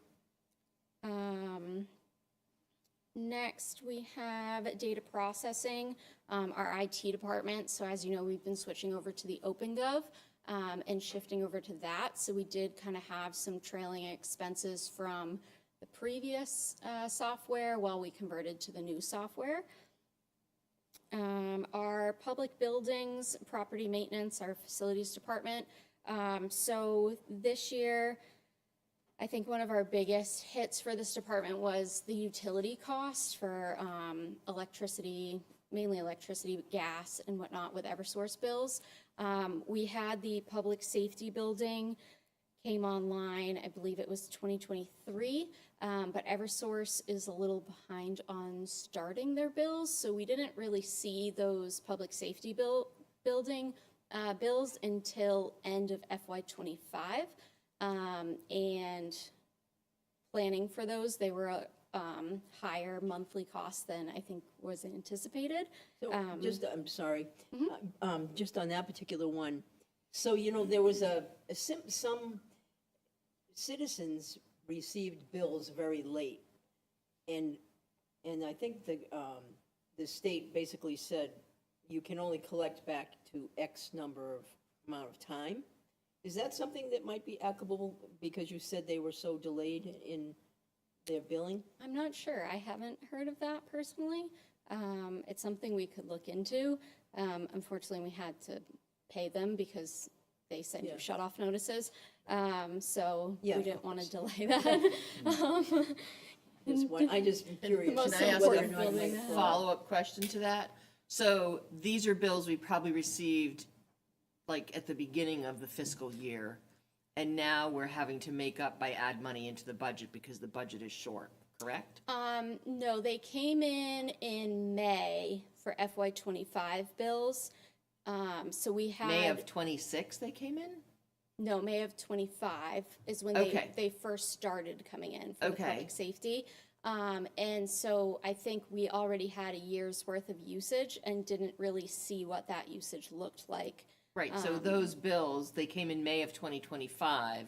So it was July of '25 and August of '25 that those bills were coming in, correct? For those months. For those months, and then for the previous months as well? I guess I'm not clear as to how far back these bills go and when exactly they hit. Did they hit at the beginning of fiscal year '26? So we had accounted for everything for FY25 in FY25. Okay, We did encumber some of those funds because the bills got paid in July, but they were encumbered from FY25 funds. Okay. So that wasn't out of the FY25 allocated budget. right. So it hit the FY '26 budget. For FY26 bills, yes. But was there anything from FY '25 that was in the FY '26 budget? Anything that was paid in July of '26, so Yep. in FY26, the funds were encumbered into Okay, FY26. so then how is that still impacting this year's budget? Or was it Because- just not budgeted appropriately?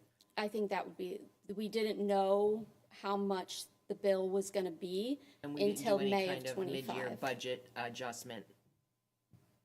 When we, because this is fiscal year '26 that we're looking at, Mm-hmm. and you're saying, so in May of '25, when we received those higher bills, we didn't then go in and say we should readjust our fiscal year '26 budget to have more funds in it to cover higher bills. At is that what- point, the FY '26 budget was voted. Okay. Okay. Some of the other costs in the facilities was just unplanned maintenance costs, so it wasn't just utilities. Okay. And these transfers amounts that I'm providing to are estimates, so I was conservative on them, so they are hopefully higher than what is needed for the remainder of the year. But if I don't budget enough for it, then I have to come back to you again before July 15th, Right, so. I mean, we're seeing that sure. most of these they'll have additional funds available. Yes, Right, because the negative specifically for public buildings, it's a 102,873 and you're bringing in 105. So the potential is that there'll be some leftover cash, yes. which will then go to free cash. And the numbers and the projected balance, that includes projecting out payroll costs for the remainder of the year and any expenses that we can anticipate, and estimating what those might be as well. Okay. Thank you. Can I ask a quick question, Madam Chair? Yeah. That building has, the public safety building has solar. How is that affecting the utility bills? So what I was told by Eversource is that what we're getting for solar is not enough to cover the usage. Do we know the percentage of the solar that's coming into play? I do not. It's a direct offset. Okay, So I'm not sure what that is, but it's calculated into the bill. There's not a direct line item on the bill for it, but Eversource has told us that it is a direct offset. Whatever the solar usage is, it's part of, it's if I'm not tied into mistaken, the you can bill. request that figure. Okay, So I would just suggest, so that way we know what's going on. So, I know we're getting close. Thank you. yep.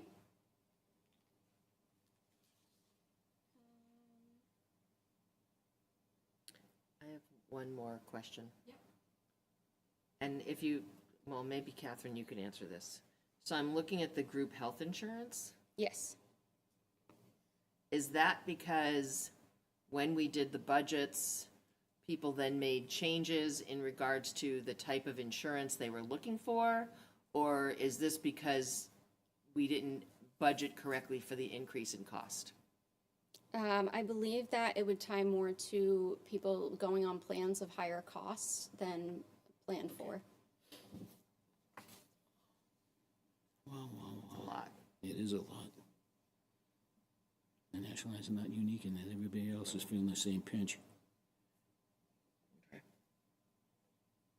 I guess we'd have to look at what the increase was, the percentage increase. We know what we paid the previous year. We'd have to look at that and then compare this Right. number. Right. But if it's people going on higher plans than what was budgeted for, right? But it would be interesting, I mean, we don't want to Yeah, go but, down. or is it just because the increase was so significant in all plans? Could be a combination of the two. Okay. Is there any other ones you wanted to specifically? The only thing I wanted to ask a question about was the debt service, because we had we had excess amount in debt service. Do you know what that? So part of that was because where we weren't sure when we were going permanent on some of the okay. borrowings. Got it.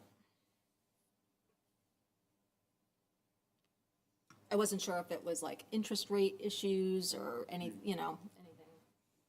Okay, sounds good. Okay, does anybody else have any questions for Stephanie? Thank you. Thank you. So could I get To a vote this, motion? I Yeah. move that we approve these end-of-year transfers as presented. Is there a second? Second. All those in favor? Aye. Thank you. We're good. Thank you, Thank you. Stephanie. Okay, next thing on our agenda is discuss the Building and Grounds Department. We have Dan Maurer and Becca Navarro here from DPW. Thank you guys for hanging in there. It's like almost midnight. No, I'm kidding. I'm sure. It's only 9 o'clock. Come on. We can do this. So, before we kind of turn it over to you guys to take us through the memo, we've had a couple discussions with Michael about the need for, you know, for this Buildings and Grounds Department. I don't know, Catherine, did you want to kind of give a little bit more context too before we turn it over to them?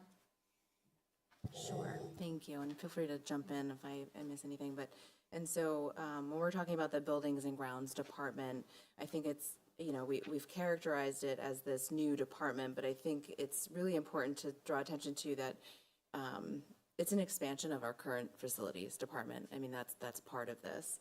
And so, just a little bit of history, our facilities team has been a 2-person team for a long time. And they've shifted around as far as who's had oversight over them. And what has happened time and time again is we run into the span of control issues. So whoever they're underneath has just not had that time or sometimes that expertise that our facilities require and that they deserve. And so when we're talking about, you know, the director of Buildings and Grounds, we're really talking about, you know, someone to not only take over our facilities department and be able to do some of those assessments that we've talked about. So a preventative maintenance plan, an assessment of all of our buildings, look at all, like really do a deep dive of all of our vendors that we're using. You know, do we, you know, hire somebody that has that expertise to sort of look at those contracts, look at the vendors that we're bringing in. What are the services that are most frequently used by them? Is that something we can do in-house? Hire a maintenance technician to sort of help because there are so many buildings. And then the idea for the grounds portion is that, you know, it will be part of this Buildings and Grounds department, but we would take some of the existing staff. So this director will also be responsible for looking at the grounds, you know, how they're managed, you know, when they're managed, look at that plan, see how many people are needed to maintain those properties that we do have, you know, in addition to the facilities. So hopefully I've hit on most of it, so. So we do have a memo that is in our packet. Do you guys want to? It would be helpful. I can kind of hit on the main points of it. So, I know at the last meeting, we kind of talked about, you know, transition of responsibilities. One of the kind of main topics that came up was, okay, the fields are going back to the schools. What does that look like for the DPW? So we kind of did our homework over a 10-year span. And Yolanda, you touched on this at the Bark Park ribbon cutting. It's been a busy 10 years for Ashland. So, you know, over the past 10 years, the department, facilities, and CPT has taken on an additional 10 properties / buildings. In that 10-year span, there has been no increase in staff. And that has kind of led to that need or that desire to kind of shift some of the groundskeeping responsibilities back onto the school. So one thing to note kind of going into our next fiscal year when the fields go away, we do have 3 additional properties that are coming online that we will be taking care of. So I think it was like a net change of like 6 additional properties from 2016 into fiscal year 2027, again, without a change in staff other than what has been proposed for the Buildings and Grounds division or department. Where do you want to go? I mean, I think the table is probably the best one that kind of. Which table?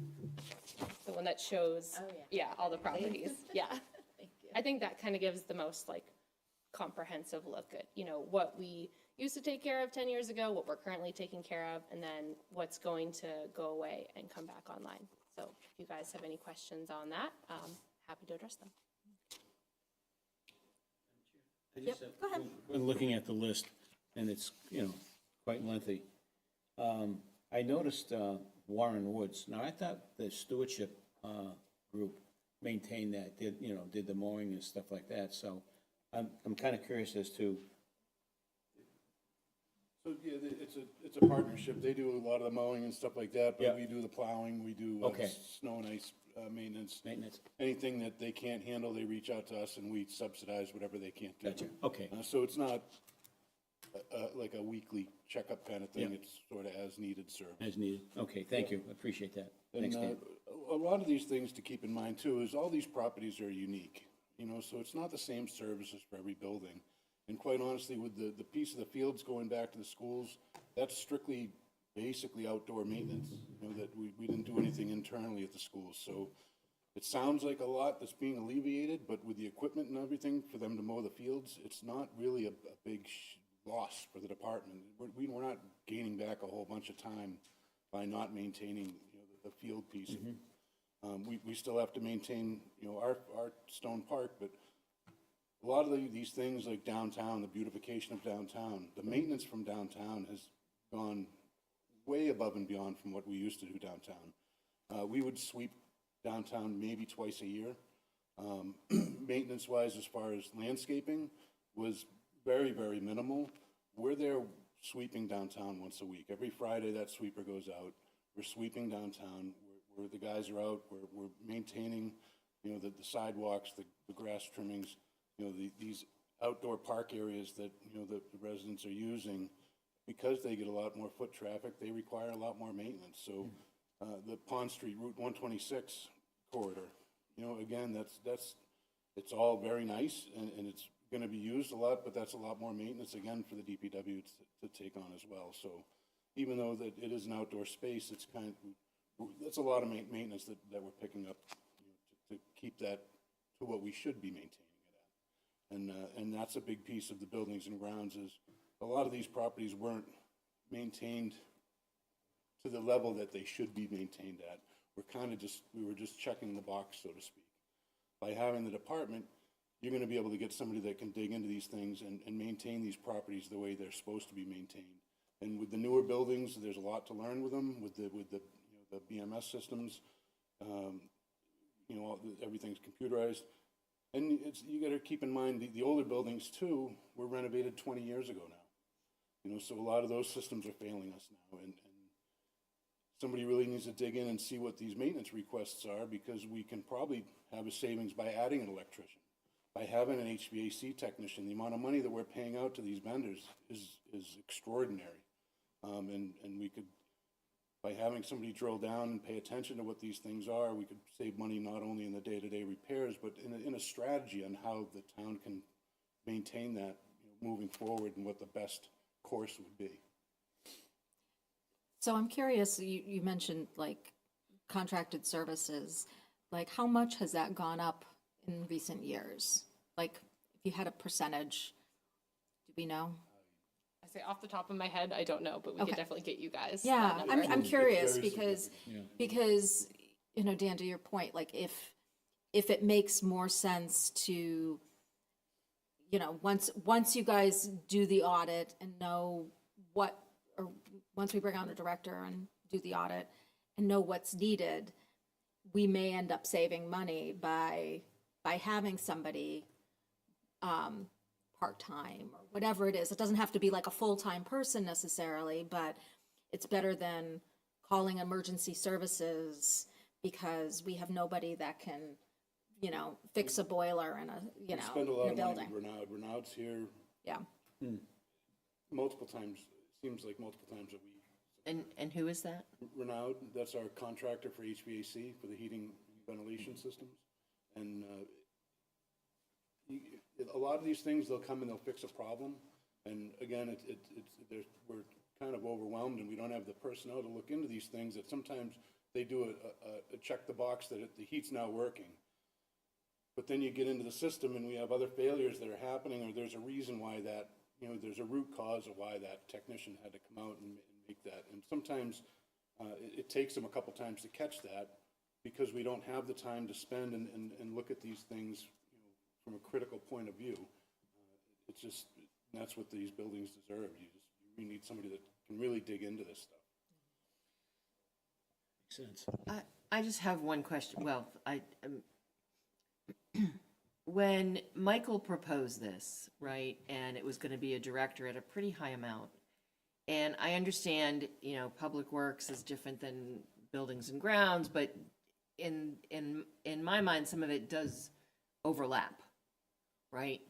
So does it make sense to really have that director position? Or would it be better to have one or two people slightly below that who could be doing more of the analysis that you're talking about and then just report up to, I think by Director doing of Public the plan, Works? how Michael had suggested it, with moving the buildings and grounds, you're gaining some grounds people that are able to do some of that legwork, and they can do some, they're not gonna be able to do just the outdoor work, they're gonna have to go inside and do some Right. indoor work, which we're losing personnel quite frequently because the two staff can't do the tasks that are being asked right now. So a lot of times DPW, I'm having the highway staff or the CPT staff come in and help move furniture around or help do things that these people, you know, they're not capable of doing with two staff members. Right. So I think the way Michael had proposed it with somebody leading the operation, which is, I think is imperative, and then you're also gaining a couple people, you're gonna see a big return on that very quickly. But again, you're changing the whole dynamics of the DPW, and that's gonna alleviate a big piece of it, where then we can focus on what we're supposed to be focusing on, and that's the public work piece that we've gotten away from. Buildings and grounds in so many different municipalities are a completely separate entity. And there's a reason why they do that, and it's because we need to concentrate on what the DPW should be doing, the potholes and the outdoor construction, maintenance of the roadways and the sight lines, and not get stuck inside the buildings and doing that work. You know, I think it's a very good plan the way he laid it out, and I think that's gonna be the benefit of it, and I think you're gonna see the returns on it by having somebody in that position that can then, in a couple of years, be able to turn to you and say, yeah, we could add some more employees or not. Okay. Great. Thank you. Thank you for that feedback. I think I appreciate that distinction. You know, I think that's a significant point. I guess I would like to, one of the items was Yellowstone Landscaping, that's a contractor. Are they, what are they doing? Mowing? Is that what They're they're doing? doing some of the maintenance that we're not able to keep up with. They're doing some mowing on some, I believe it's 20 of the properties that they're maintaining and helping us maintain. So have they been doing that before, or is this new this year? We hired them, I think this is their second season? Second or third year they've been season. doing, We've had them for a couple of years. Okay. But that was just again, we're catching up because there's so much maintenance that goes with the properties to keep them. You spent a lot of money on downtown and just to not do the proper maintenance to keep it looking nicely and maintaining and pruning and mulching and weeding the beds and so forth. I mean, that's the stuff that got kicked by the wayside in years past. I guess, and I think Brandy hit upon this, I'd be interested in seeing too what we're currently paying for contracted services, right? And what the potential savings might be, because that might bring down the cost associated with this restructure, right? If To we're some gonna, extent, you have a lot of buildings that are in rough shape right now that need a lot of work. So for me to stand here and tell you you're gonna save money, you know, I don't think that's a fair statement. We have, you know, 8 HVAC units on the top of the library, and 2 of them failed last winter. You know, and they're about $26,000 each unit. So I think it's important to get the program started and go through, and you have to evaluate all these things so that we can put together a viable capital plan so we know what we're in for. We know what we're headed into. Right now, we're kind of just waiting for things to fail. We don't have the time to dig into it and to create a proper capital plan and go through and look at each building and say, all right, where are we at with this building? Where are we at with this building? How old? And, you know, and get everything together comprehensively so that we can make those decisions better. yeah, I think one of the problems I have with this, and it's no fault of yours, is that, you know, $750,000 was a number that was floated to us early in some of the conversations about the override, and that it felt like that was the number we were trying to reach, and I feel like that's still the targeted number. So I just have some concerns around that as the number and how it was developed. So that's just a concern. Our goal here is just to make sure that we're supporting the town properly and giving you the information, you know, to be able to maintain these buildings the way they deserve to be, and to be able to do it instead of being in a reactive mode all the time, to try and get ahead of it and be proactive with some of this stuff, and to be able to plan capital purchasing, to spend $50,000 not knowing that was going to come down the road. I mean, hopefully we can enlighten some of this stuff and be able to better prepare for that, so it's not, you know, a scramble at the last minute, not have heat in part of the library, you know, for however amount of time, and having to put the extra stress on those other units trying to, you know, accommodate for that. I have concerns with the public safety building, how, you know, we have a lot of units failing in that, and that's a brand-new building. Are we doing something wrong? You know, this all needs to be evaluated, and if I'm working on these million-dollar capital projects for sidewalks, roadways, and I don't have the time to dig into it, and I don't think it's, you know, fair to put it out to, you know, an engineering firm. We need somebody in-house that can look at this stuff and organize it. Yeah. And as far as the 750, like to your point, we got to figure that out, and we will figure that out. That's, you know, that's, that was a commitment that we made to you know, for this upcoming fiscal year. We'll figure it out. So, does anyone else have any questions for? No? Appreciate the presentation. Yes, thank you. Thank you. Thank you so much. This was good. Thank you. Thank you. Okay. So we don't need to vote anything, right? Because it's in the budget. This was more just for education so that we Yeah, could so we ask the could better questions. understand it, which is good. And we, that was good. Can I just add one more thing? Yes. Yeah, and so we wanted to share that with you, make sure that questions were answered, because we would like to move forward with posting for these positions come August. And it will take some time, obviously. We can't hire in 2 weeks. It'll probably take a few months. Yep. Thank you. Thank you. So the next item on our agenda, vote on MWRA continuation of water supply. I know we had a document in our packet from MWRA, and that was our previous agreement. We don't currently have an agreement for this upcoming term, 3 years, I assume. We're going to try to get a five-year term. So we're going to take that off the agenda for tonight, and we'll discuss that once we get an agreement from MWRA. More to come on that. Okay, next thing. Just when we do have that conversation, could we have, I'd like to understand better the whole thing about maxing out and, you know, some of the concerns that have been raised by the additional units in the community and the impact on our water supply. Costs. An actual supply. Madam Chair, I do have a question regarding this. It's my understanding that the town of Hopkinton purchased some land off of 85, which is the former Carboni restaurant location. And they plan on putting a water pumping station there. And they plan on tying in with Southborough through the MWRA. So does that affect our sales agreement with them with respect to the water sales that we have? And will they not need our water anymore? Does that provide us additional water supply to the town? So I can speak a little bit to that. If we are not selling Hopkinton water, then that water would be available for the town of Ashland to use. It would kind of increase our amount of withdrawal from our own sources.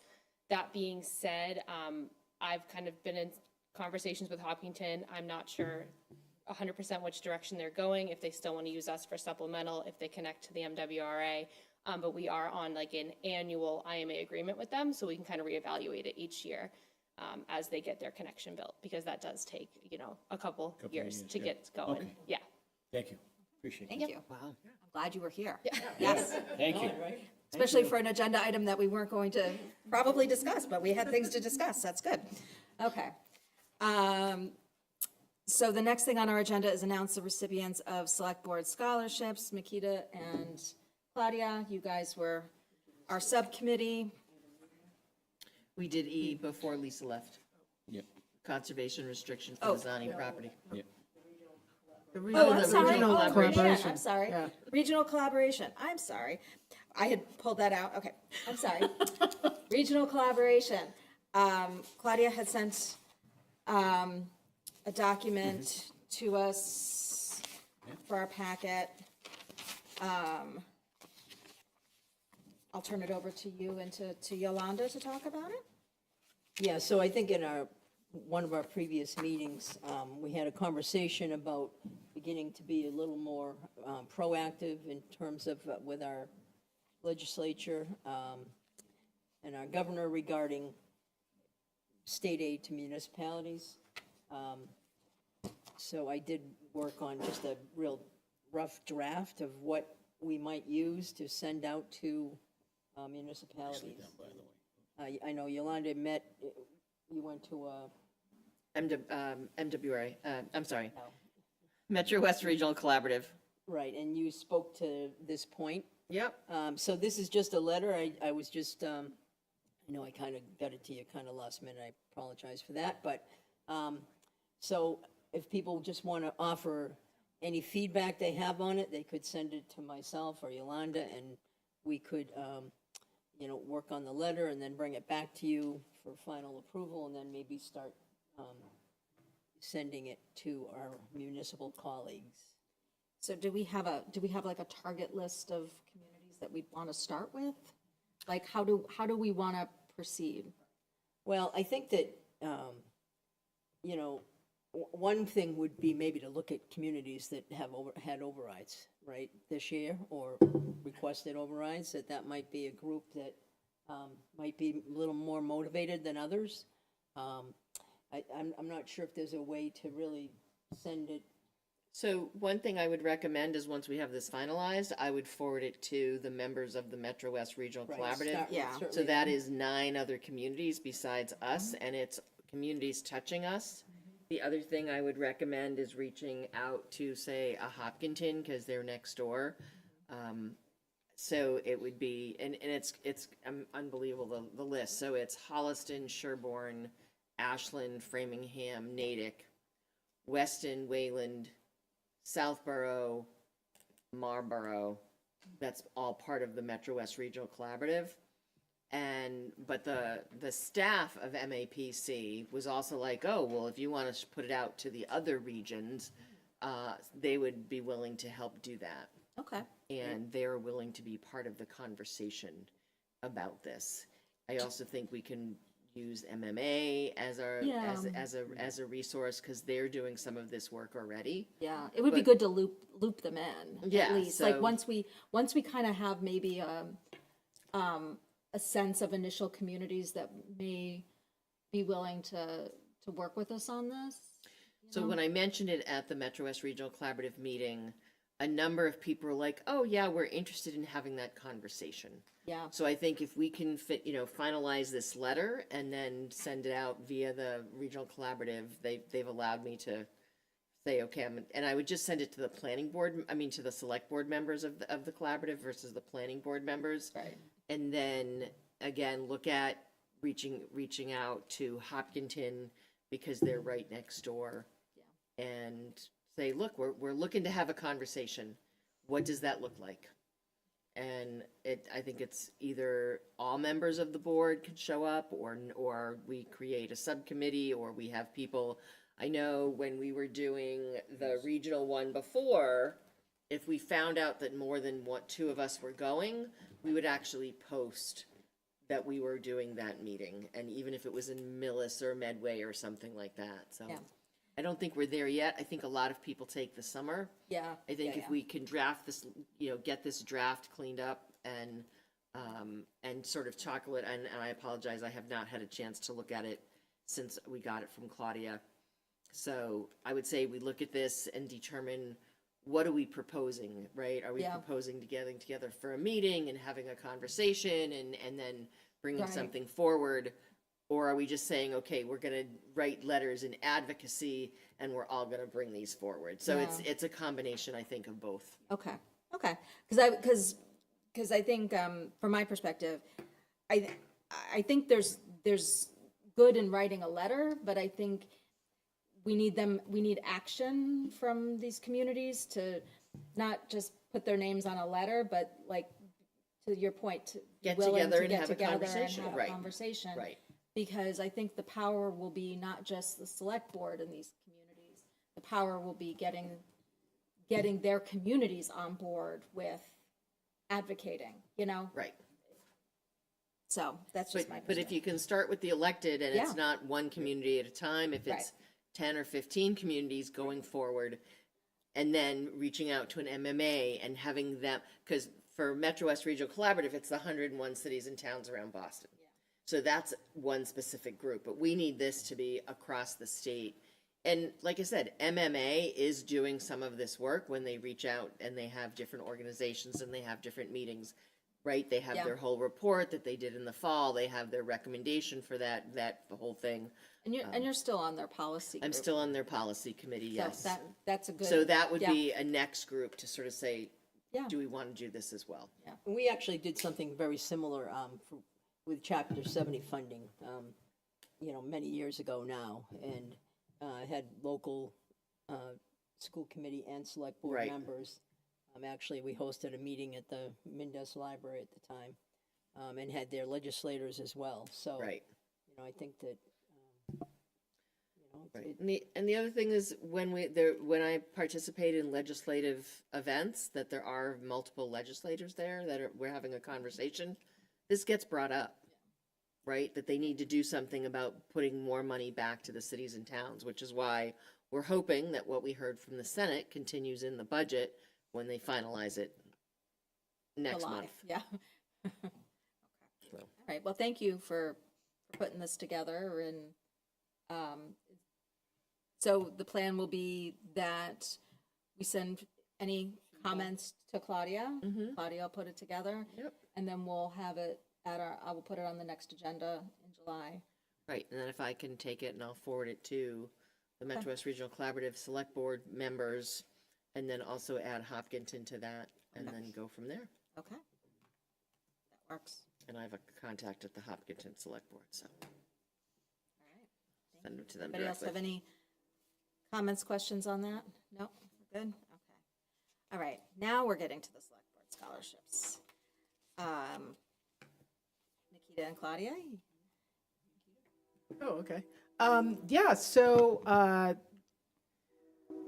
let's see. So on class day, we had a chance to hand out our select board scholarships. Claudia and I had a really difficult time trying to figure out who should receive. All of the applicants were excellent. And, they all really demonstrated a true commitment to our community here in Ashland. So just thanks to everybody who applied. And I just want everybody to know that that was not easy, but we were happy to be able to give scholarships to two students, Zia Kashwan and Ariel Al-Shadif. I know I did not get that name right. Poor Ariel. I messed up his name when I was giving him his check too the other day, but both these students are really outstanding. I got a chance to actually interact with both of them during Reality Fair a little bit as well. And, it's clear to me that, these folks really represent some of the best of Ashland here, just like their fellow applicants. So, that's what we did. So, All right. Well, thank you for doing that and for representing at Class Day. In fact, I watched the broadcast, and Nikita, you had amazing energy. So you did a great job. So thank you. It's and it was hot. yeah, but I mean, it's exciting to see all of our young people. Like, we're launching I our know. Ashland's finest into I the know. world. It's kind of hard not to get excited about is. all the great things that these young people are going to do. So, Absolutely. all of them. So, yeah. Absolutely. So, okay, thank you. The next thing on the agenda is discuss and vote on the spring 2026 BAA grants and select board community grants. So Claudia and I are the subcommittee on the grants, and we met to go through all the requests that had come in. And we had quite a lot of requests. In fact, we had, so just for folks watching, so our BAA grants are funded by our runners that run from the Boston Marathon, and each one raises $3,000 in support of the grants that the community requests. And for an organization to be eligible for the BAA grant, they have to be a 501c3 organization, and they can request up to $4,000 in one cycle, or a total of $6,000 in back-to-back cycles total. And the community grant are for those groups that are not official 501c3 organizations. That gets funded through our select board gift account, which the funds from that come from the Warren Conference Center. We get money in lieu of, like, taxes, I think it is, or something. We get revenue. It's been too, yeah, it's okay, it's all right. But it comes from the Warren Conference Center fees for room reservations. I do know that. So we had 10 applicants on the community grants side. They can request up to $1,000 or $1,500 in back-to-back cycles. So we had 10 applicants that requested a total of $8,413.50.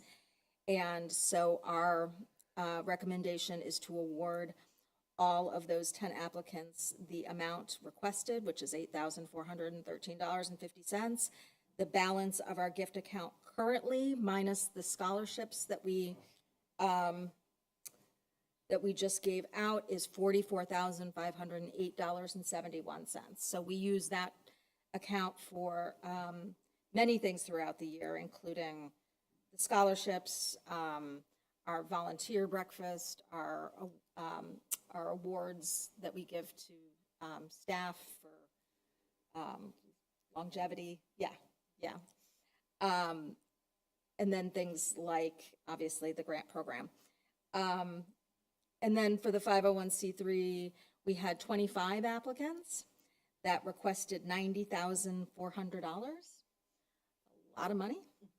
Our policy requires us to keep in reserve 50% of that, because we will be going through another grant cycle in the fall before our runners replenish our accounts.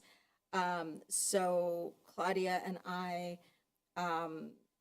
prorated basically everyone across the board, which is why you see some funky numbers.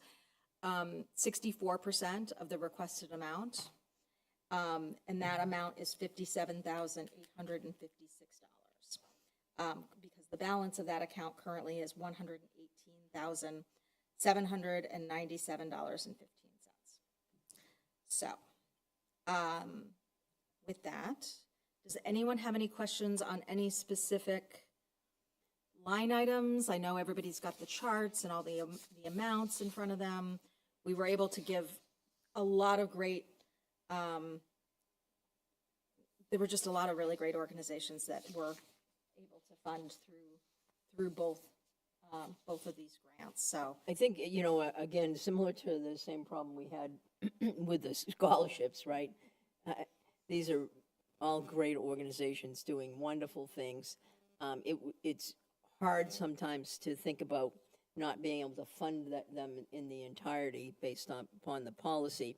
So I think Brandy and I did touch upon looking at, sometimes there might be, you're getting 64% to everyone across the board, and yet, this impacts 10 people and this impacts, 1,000 people, right? So, we weren't, obviously, that wasn't our charge, but we did have a brief conversation about, is there a way to try to award, instead of just the straight up prorated number applied equally to all, is there a way to think about that differently? So you maybe think a little bit about those ideas, and maybe that's a conversation to have sometime in the summer or at one of our future meetings. we could revise the policy. I also think this is a good time to have that conversation of slightly increasing what our runners raise. I know we've always done it sort of last minute, but we're not going to be putting numbers out until the fall. And I think a conversation of, as we're seeing more need in our community, right, and more people are aware of the program.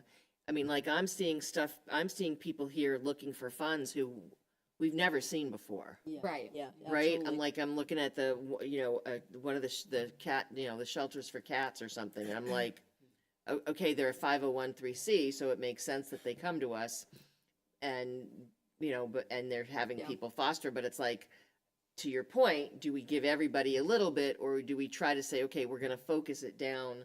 But I also think it's a combination. I think we can focus it down a little bit. Yeah. But also it's time to, bump it, even if you just bump it to $4,000, an additional $1,000, and go back to the organization that has some of our numbers and bump it up for them. I mean, a lot of I don't know about Framingham or other towns that have numbers, but most organizations that are giving numbers for charity, their people are raising anywhere from $6,000 to $10,000. Yeah. So I think to your point too, so is it 6? Is that how many we give to? no, we give 10. We give them We 10. give 10 to Quite a We few. did- I think it was 7 last time. Yep. We get. Susan's nodding. 7? 7? Yes. Thumbs We up? only gave them 7. Yes. Oh, really? We cut back. We cut back. We cut back. Oh. Susan, do you have okay. something to? I was just gonna say, you guys reduced it and then you were gonna do a step down. They get reduced again next year. I don't remember what that number is, but Yeah, I could go back and research it. Because if they you in want. turn, while they give us the money that Right. one of our runners would raise, they are charging Their runners. their runners more so that they can have. We don't know what they're charging their runners, right? Correct. And just keep in mind too, that I know that I had several runners this year that they paid the balance themselves. Yeah. That could also mean that they were collecting money and then paying the balance out of their pocket. Do we know that they're actually paying themselves? I know a couple of them did pay the Okay. balance and they said that they thought it was worth it. They weren't Okay. complaining, but you just need to keep Right, that in the that's back the of other your thing. mind. And as that's well. the thing, because Right? I It's know like- people gave me, when I ran, like, people gave me money and I wrote checks, but that wasn't, Yeah. so all me. But yeah, I think that's something we should consider. But just speaking as a runner, as a former runner, I think, it all depends, right? Like, I think maybe taking a look at a modest increase would make sense, but something not so astronomical where it would be difficult for like a regular person, to try to raise those funds and to be able to help the town, say that they can help the town. So, And maybe we need to take another look at our policy in general, and maybe 4,000 isn't the number. Maybe we're, Yeah, maybe we need to reduce that. yeah. Yeah. Because, I mean, we moved it from 2,000, I think it was like 2,500. Yeah. was. 2,500 was our max for a while. Max. And we said, let's increase it because we had because the we had money. money Yeah, available, and we right? weren't So it's using that, it. it's that, Yeah. that So- we weren't using stuff, so we Yeah. increased the amount that we were doing. And the total is still $6,000 for a year. So it's really $3,000 per cycle. Right, give or So, take. give or And take. spring is always a bigger cycle because of a lot of the things that happen in sports the and spring. things that are Yeah. going on. Yeah. But, Well, but- and can I just say one thing with regards to that? Everybody puts in for 4,000 because that's what your policy says. Maybe we modify the policy so it's 3 and 3. Then if you had to do a reduction, you're not reducing that much. Right. But people do 4 and then they do 2 in the fall. yeah. Yeah, Right. So maybe we need to look at our policy Yeah, and what we're we'll- offering. yeah, we'll. Susan, do you put that back remember on how many runners we had for our slots? Yeah, we had almost 300. What? From Ashland, I think we had around 100. Wow. Wow. I'm not surprised. Yeah.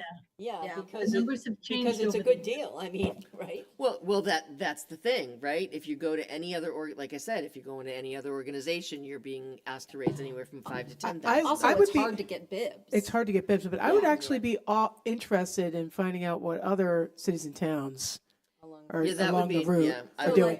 That's probably more comparable than like Yeah. us looking at Dana-Farber or something like that.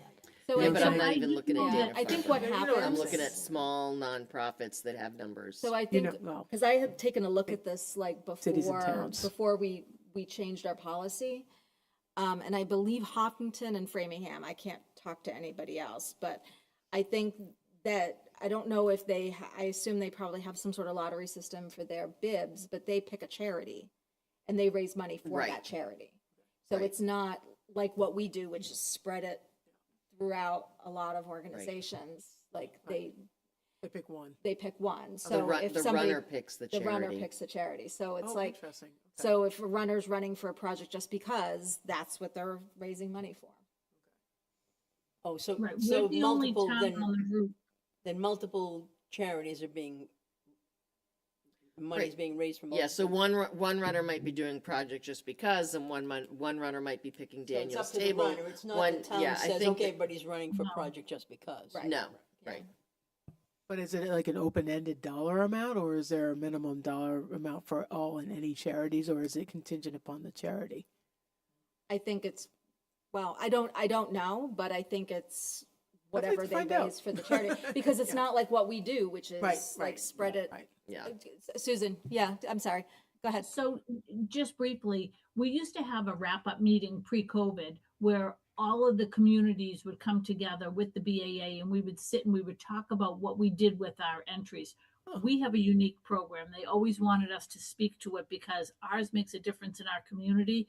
Most every other community along the line does a lottery for both charities and for people, and then they match the charity to the people, or at least they did then. I don't know if their programs have changed, but nobody would disclose the amount of money. But it's certainly easier for people to get matching money from their employer and things if they're running for a 501c3. Thank you, Susan. Oh, thanks- okay, thanks, I Susan. get that. Because like I could Yeah. do a matching gift Mhm. through my employer if it's a 501c3, but Right. I couldn't for the town of Ashland. Town of Ashland, Right. right. Yeah, Oh, interesting. interesting. So it limits the fundraising, it Huh. does. That's So, interesting. okay. Maybe that could be an option, right?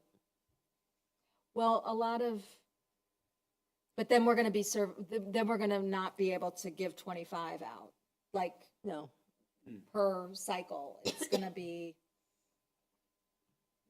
Yeah, you know. I know. so It's just hard, that it it's seems hard. like that's leaving money on the table, it seems like. Well, I think it's something we should review.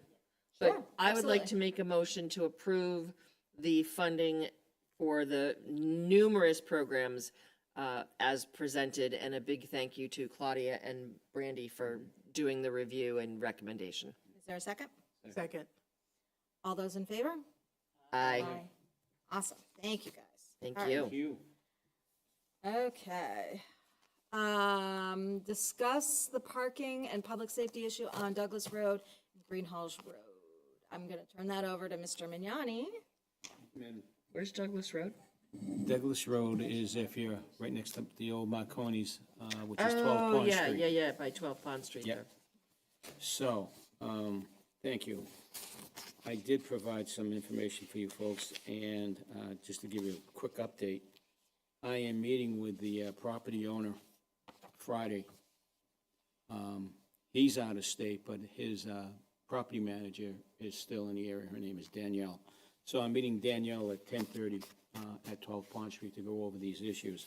I don't know if you had an opportunity to see these, but this is that is a picture going down Douglas Road as you're turning on to, from Pond Street onto Douglas Road. The gentleman that provided is a resident down there, Mr. Steves, and he was concerned. So when I got this email from him, I immediately had an opportunity to speak with Chief Roby on this. And Chief Roby went down that afternoon to take a look at what was going on down there. And he had a very difficult time realizing that you were going to turn any type of emergency vehicle down that roadway. It wasn't going to happen. During the Roadway Traffic Study Committee meeting, I had this discussion and brought it up. And Donna Walsh, who was the bus coordinator, said the exact same thing. She said they're having issues getting buses down those roads because of the narrowness of the roadway with the cars parking on both sides of the road. This is going to be compounded now that 12 Pond Street, the commercial properties will be completely rented out, and a coffee shop is opening up down there. Good for them. So, yeah, and now the yoga place is already in full operation. And so you can work out and we'll get a coffee later. But the same problem is from Douglas is happening on Green Hills. All the customers are parking along the side of the road, causing this narrowness of the roadway. Now, I know when this building was built, there was the stipulation that the patrons would be parking to the rear of the parking lot that's being provided to for that building. When I drove down there, I did not see any signs that said, patron parking at all. So that's one of the concerns. I'm going to bring it up with Danielle on Friday. I think they need signage to make sure that those folks park in that parking lot and not along the side of the road. DPW and I, we've already had this discussion about painting the curbs on the corners 20 feet from the entryway, which is Mass State law that you can't park 20 feet from a corner. Paint it yellow, just to remind people. So you paint it yellow. That's, if you park there, the cruiser comes by, you'll get, you'll get a parking ticket for it. So we'll do that on Douglas and on Green Hills, and we'll put up no parking on one side of the roadway. Now, I'm sure that's going to cause a stink with some of the neighbors that are down there. That but safety comes first more than anything else. And hopefully, if we can put these signs up, patron parking inside, which is at the rear of that parking lot, that should help alleviate this problem. So is the issue the patrons or the people residents? Well, right now, because the folks are working there, it's the construction workers. These are all the construction cars that are there. So, but that remains to be seen. Once that's completed, you know how people are. The closer the parking, the easier it is. They'll just park there and go grab a coffee and take off type of deal. So do we know that the residents of the building, are they parking under the building? We don't know where they're that. supposed to be? We don't know that. Okay. That's one of the things I'm going to find out on Friday. I want to visually go down and take a look to see if they're using those in the parking lots. And then to your point, if we're going to put no parking signs on one side of each of these roads for safety, we know that the residents are going to complain. Absolutely. We know that. So we're creating an additional, problem that we're going to have to deal with. But safety comes first as far as Can I'm we concerned put, with respect to that. resident parking only on the other side? On the side that is going to be parking is going to be allowed? Have it be resident parking only?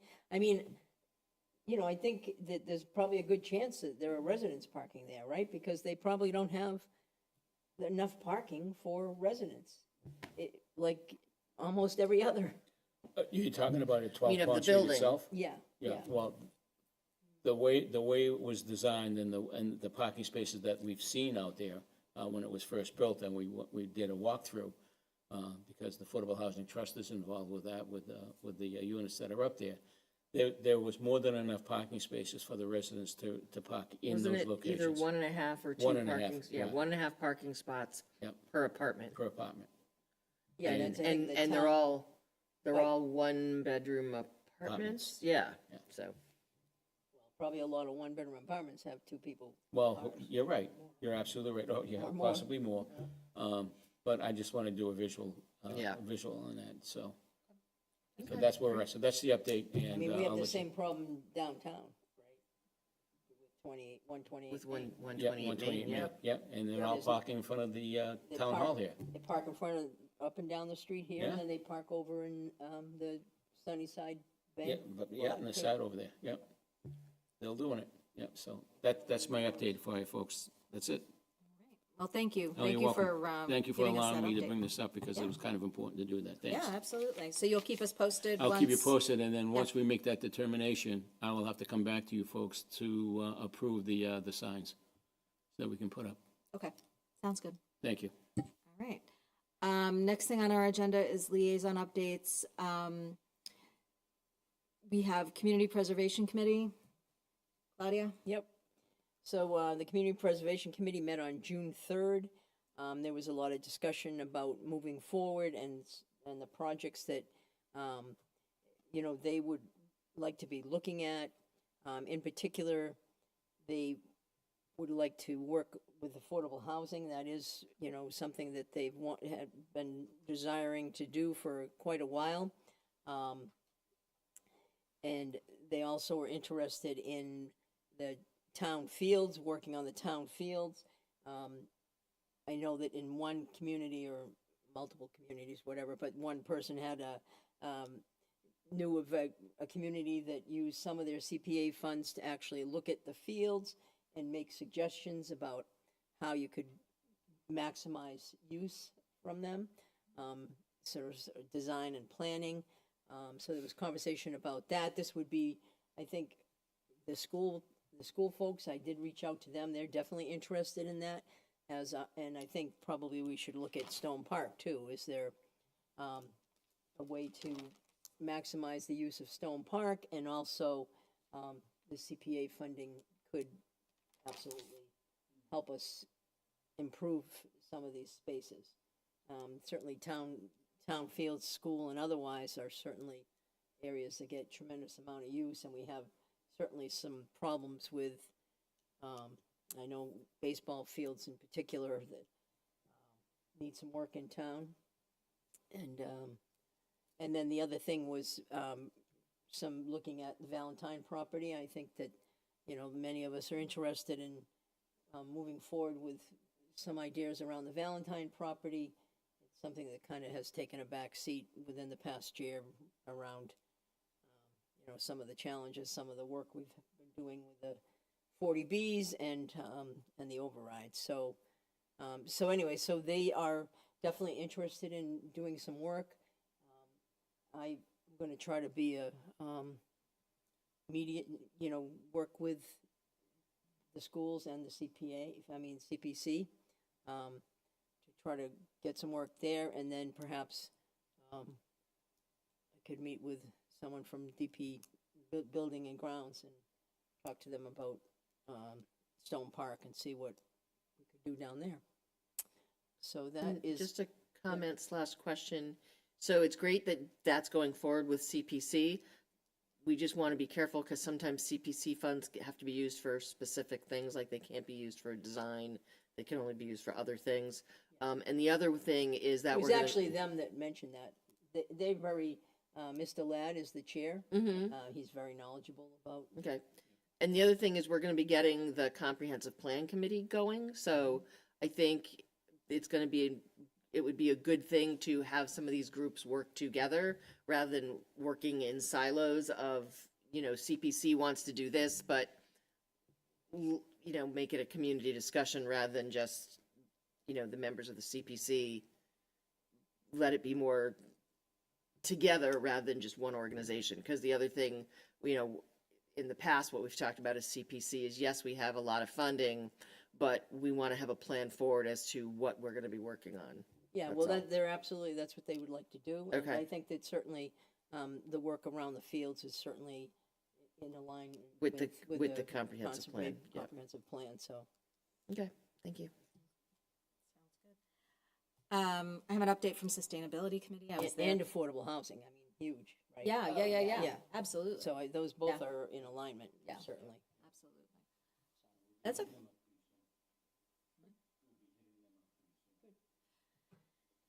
So just a quick update about Sustainability Committee. I was at their meeting last week, and they are going to be, well, they're now down a couple members.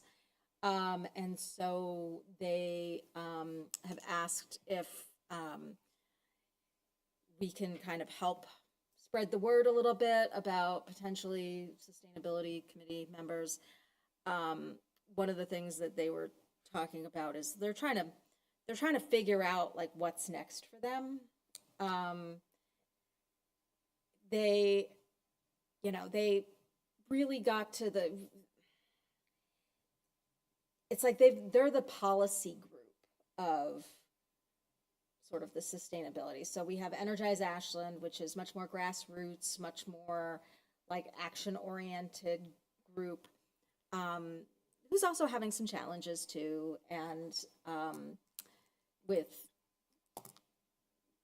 engagement and trying to get members. And so there's been talk about maybe the two groups need to combine, maybe there needs to be some working together of the two groups a little bit more.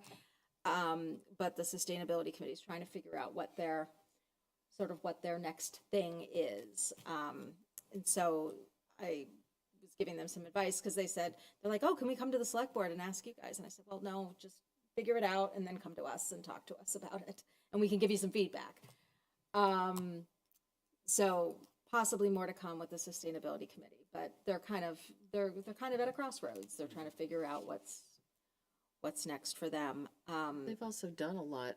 I They mean, have, yeah. You know, we became a green communities. Yeah. And then, you know, sustainability has done a lot of work, and now we have a sustainability coordinator, which we didn't Right. used to have. So maybe do we not need to have a sustainability committee, right? And then you also have We talked about that the too. volunteer group that has sort of created stuff themselves, Yeah. which is then not an appointed committee, which if they're getting stuff done, Yeah. do we need to have an official sustainability committee? That something is, to that dis- is a question that was raised. So, Especially if we're not getting new people to step up. so I told them that they definitely needed to figure out what's next for them. Can you make a motion to extend the meeting to after 10? God. I know. 5 minutes. Do you think we're gonna get through this in 5 minutes? Is there a motion to go beyond 10 o'clock? Second. All those in favor? Aye, Aye. thank you. Okay. The other thing I told them, going back to the comprehensive plan, is look through the comprehensive plan, see what may align, because there was at least one member of sustainability that threw their hat in the ring for the implementation committee, and Todd. Yeah. So that might be an avenue, is help advocate and help, with implementation of the sustainability components of the comp plan. So anyway, just wanted to give you a quick update on that. Moving on to the consent agenda, before we approve the consent agenda, I want to take out item G, which is the home rule petition on the liquor licenses, and so we can talk about it. Okay. I move that we approve the consent agenda minus item G. All those in favor? Aye. Aye, okay. So the home rule petition, so this goes back to, Yeah, absolutely. find my notes.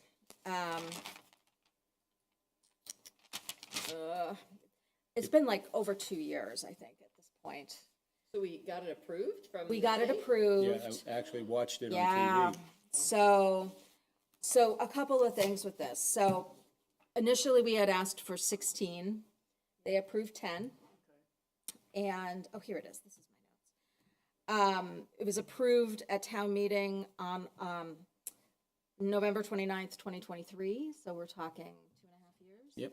Yeah. And they came back to us and said basically it would be better if, like, we kind of mapped it out. I think we had mentioned that at a meeting a while back. So the licenses are based on zones. So like, for instance, That's what the state is recommending? that's how it went through the home rule. There's a some pushback from, what's the best way to describe it? The state is kind of hesitant about approving large amounts of liquor licenses with a blanket request. So like, this puts, say, 3 licenses in downtown, 3 licenses along 126, 4 licenses along the MBTA zone, because Because basically we can't decide where the best place is for us to have additional businesses? they were not, the feedback from from Representative Lewis was that it would not pass, the 16 would not pass without some sort of organization to it. Yeah. And we didn't even get 16. So, about overreach. Just a I was like, little. wouldn't we know what's best for our community here? I mean. No, come on. Just throwing that out there. so, Sorry. So we have 10 licenses. yes, But it's in specific, zones. in specific zones. Was Yes. that in our packet? It's in our packet, Okay, yeah. I'll go into it. Yeah, I yeah. looked at it briefly, so I'll look at it more in detail. Catherine, do you or Susan have anything else that you want to add to that? Susan, I know you've been involved in all this too. I just have one really quick thing. I don't know if we're ever gonna get to use any of these because they did put an expiration date of them on, and it's 5 years.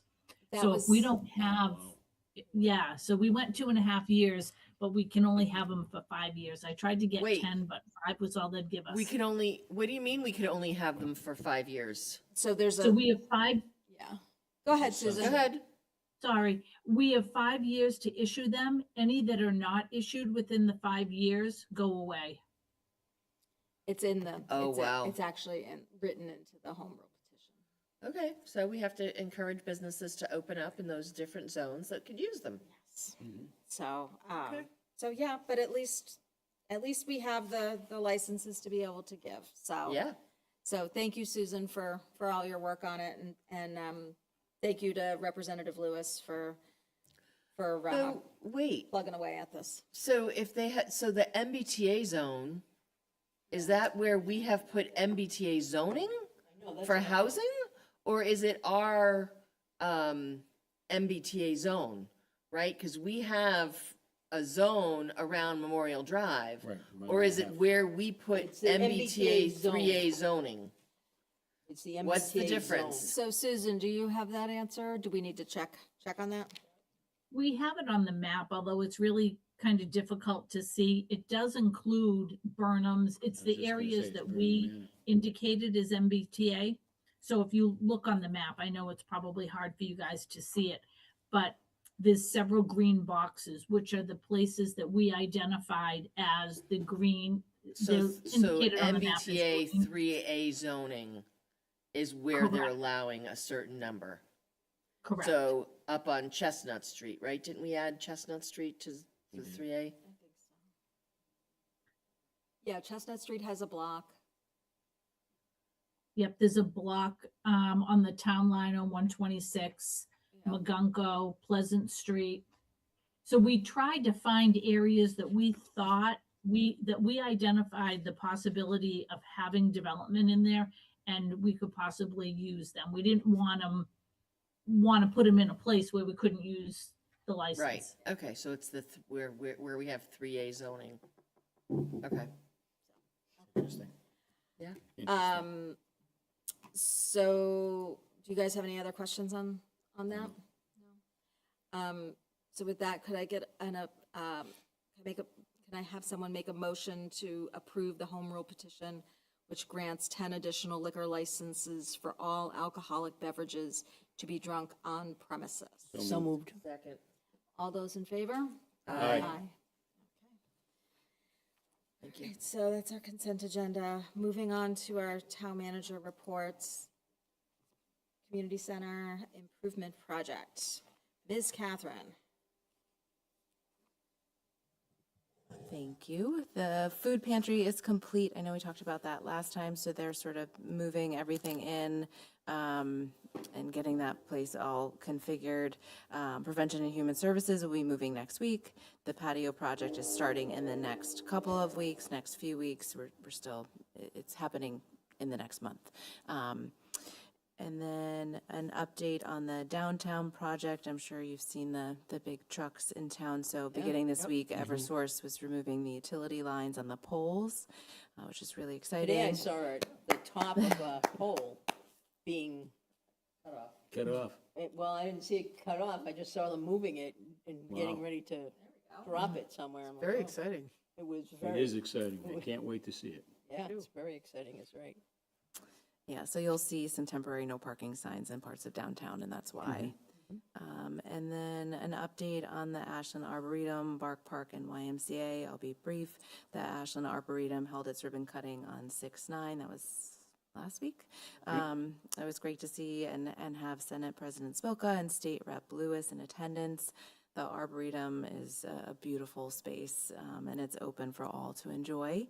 The Ashland Bark Park held its ribbon cutting today. This afternoon, the park is officially open to visitors and their fluffy friends. And then the Hoyt Family Regional YMCA held their groundbreaking ceremony on 6/12. They broke ground for Phase 1, which will include the construction of the Early Childhood Learning Center, which is expected to open on September 2027. I was not in attendance, so I will stop there so someone else can fill in the blanks. Thank you. Thank you. Does anybody have any questions? I have a question just about, do you have any update on Zero Cross Street? What's going on with Zero Cross Street? No? Okay, thank you.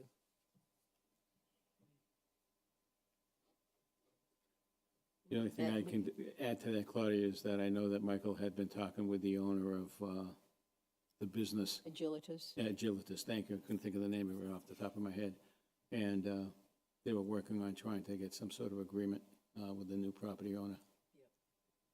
And have Halt involved with the Yep.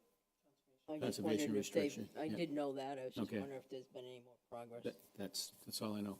So Catherine will talk to Michael, and then if you or Michael can just send out just a brief Yep. update to the board. Yep. Great. Okay. With that, we move to board reports. Mr. Mignani. Okay. 20 minutes ago. Okay. Wow. We're good to go, but thank you. And congratulations to the class of 2026. Yeah. May they do well. All right. So Ashland Arboretum was a great opening, ribbon cutting to see that, and there were already people walking around.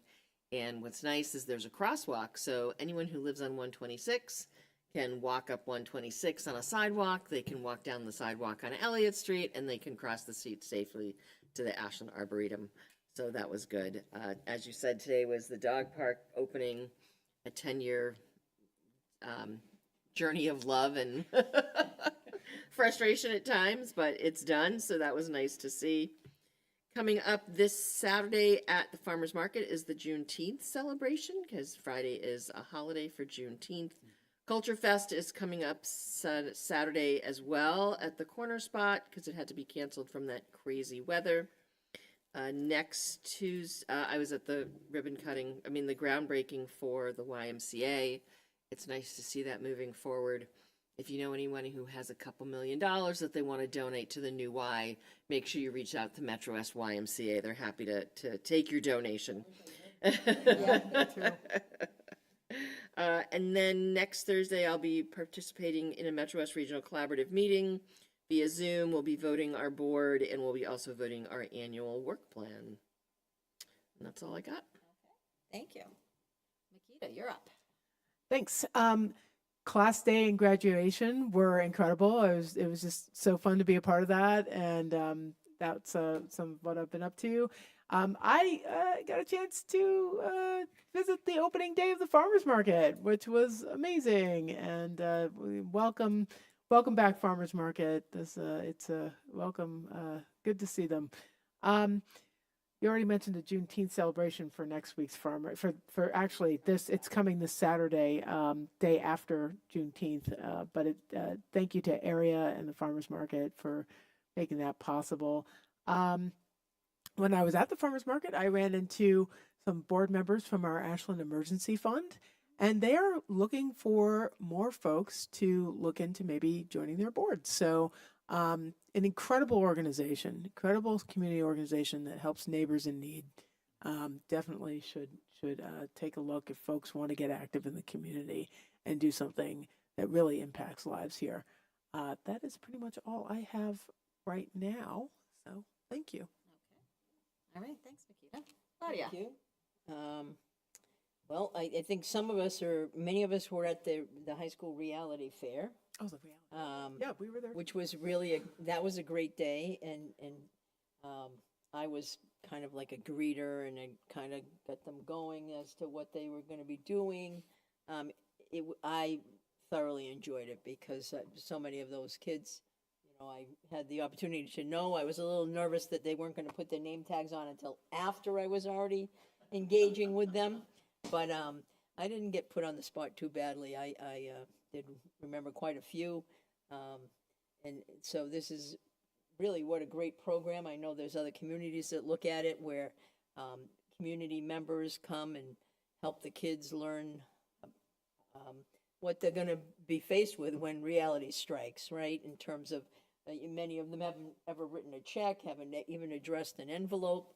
And so so they're given X amount of dollars as a paycheck based on what they said they wanted to be when they grow up. And then they had an interest rate assigned to them based on their attendance at school. So if you had poor attendance, your interest rate was higher. Their credit score, Credit right? score, Their I'm credit score, sorry, yeah. which Which will impact their loading rate, in interest right. rates, but That's yes. really For what the matters. record, my son that graduated last year had a really crappy credit score because he couldn't get out of bed to get to school on time and was tardy more times than apparently all of his friends. So he had the worst credit score. It was His group. it was It's really kinda funny. funny because they were seeing it for the first time when they were at our table, and so I had some fun with that. That was but it was really a great day, and I know so many community members got a lot out of it. I also had the honor of attending a Eagle Scout ceremony for Will McDonald, and Will built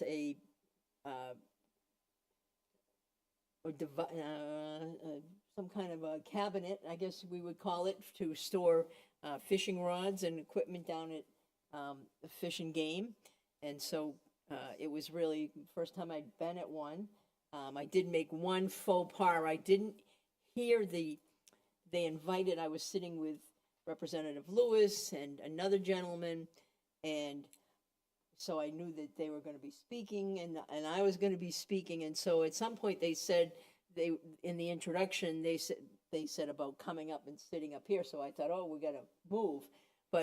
And then Jack turned around to me and said, no, it's for people who are Eagle Scouts. You're going up to the Eagle Nest. And I went, whoops. So in any case, I immediately turned around, went back to my seat, and sat at the table by myself. But so that was fun.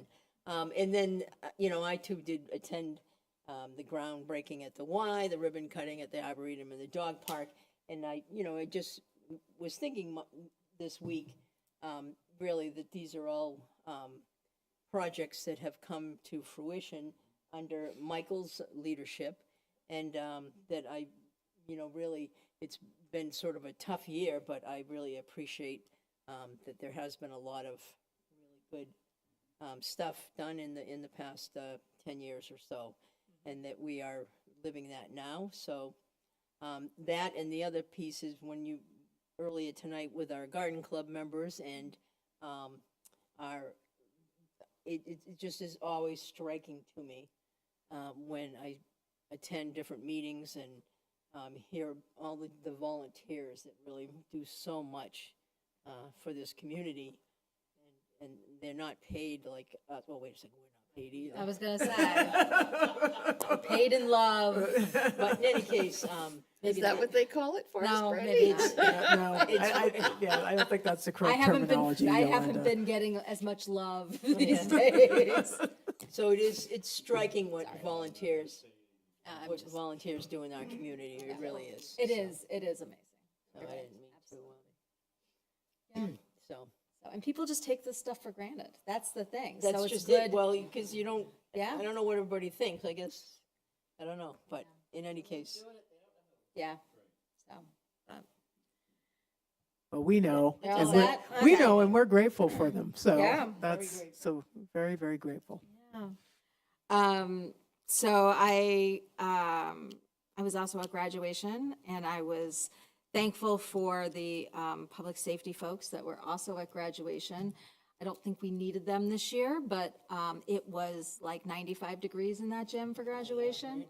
And it was bad. I felt really bad for the graduates who were wearing those polyester robes. It was hot. It was so hot. But congratulations to the class of 2026. We're really proud of you. And I was also at the YMCA groundbreaking, but I didn't make it to the dog park today. I wanted to make it to the dog park. I would have been dogless at my dog park at the dog park ribbon cutting. My poor pup had surgery this last week. there were a couple of dogs who were misbehaving. Mine would have been, That's mine why would have mine been was a, home. yeah, mine would have been a nut job. Mine would have hurt her surgical knee and her other knee, you know? But one other thing I went to that was interesting was MMA put together a webinar, seminar thing about communities and what to do after a yes passes on the override and just sharing their experiences. There was the, and I think a couple of you guys might have. Actually, read yeah, I was too. on that too. Yeah. I forgot Yeah. not to mention that. Yeah.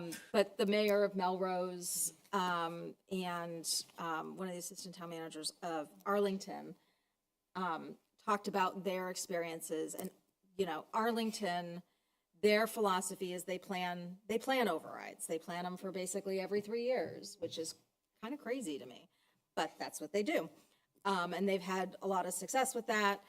But, you know, I don't even want to know what they pay in taxes, but Arlington, yeah. Interesting approach. I guess, if you do that, you just. So, and Melrose, the mayor of Melrose was on, and she said that, you know, they had a failed override attempt, and then they put on sort of a menu option for Melrose, and the community did pick the highest tier of override based on, you know, what they felt that the town mostly needed. But one of the things that was very clear from both of them was being very transparent about how the override is affecting decisions that get made post-override. So, you know, for instance, if something is done because the money from the override went to something specific, to be able to be public with it, because people want to know how their money is being spent. And I know that, you know, it's been a hard week for the school committee.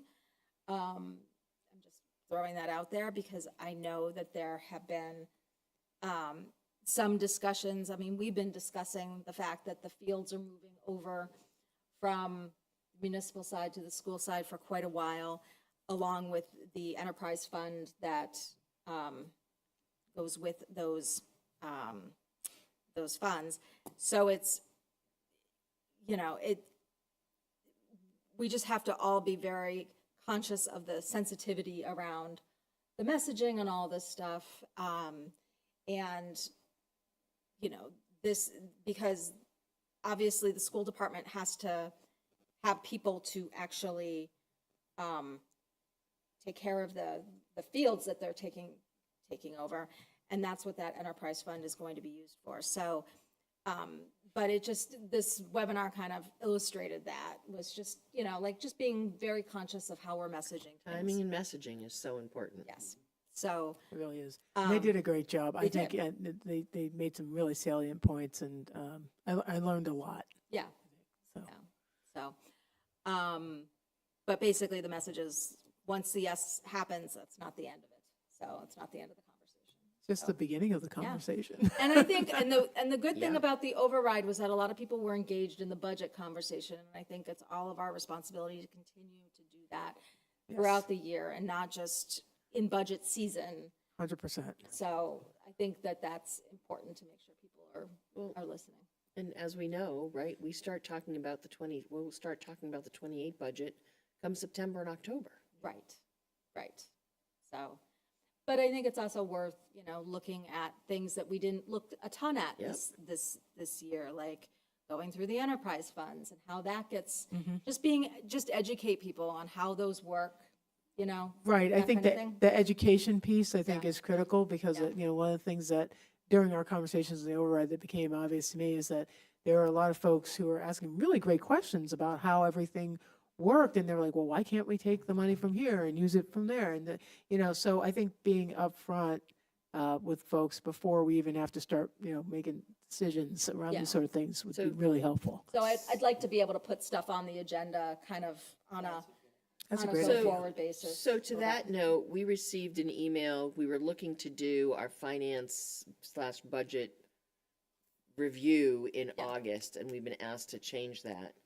rather than sitting down and having one whole time of getting finance information for us as a board, would it make sense to sort of identify the 5 or 10 areas that we think is most important and see if we can get training at a select board meeting for a couple of items for a half hour, rather than trying to fit in another whole meeting? Because, you know, and I think the thing to remember is, it's not that we don't understand it all, it's that we just want to have more detailed understanding Right. of what we're looking at for Yeah. finances. And also, you know, like, to be fair, we only look at it like from a very specific point Right. in time. So we don't really look at a budget until February, give or take. And, you know, for that spring. Right. And then we obviously do year-end transfers and things like that. And we get like an update like mid-year, but it's not the same as you guys live in this budget. You know, you Right. guys are like in and out with all of this stuff, and, you know, so. So no, just something to think Yeah. about, because we Yeah. received that email Maybe, about yeah, not maybe being we a- can figure out a better solution. Yeah. Yep. So we'll talk about it, but that's a good idea. So, I like that idea. unless anybody else has anything more, our next meeting, actually, because of the July 4th weekend, our next meeting is July 15th. And, so plan accordingly and have everybody have a great 4th of July out there. And if nobody else has anything, I'll take a motion to adjourn. Second. All those in favor? Aye. Aye. Happy Okay, 4th so of we're July. adjourned. Enjoy Yeah, and be happy 4th safe. of July. Thank you, everybody. Yep.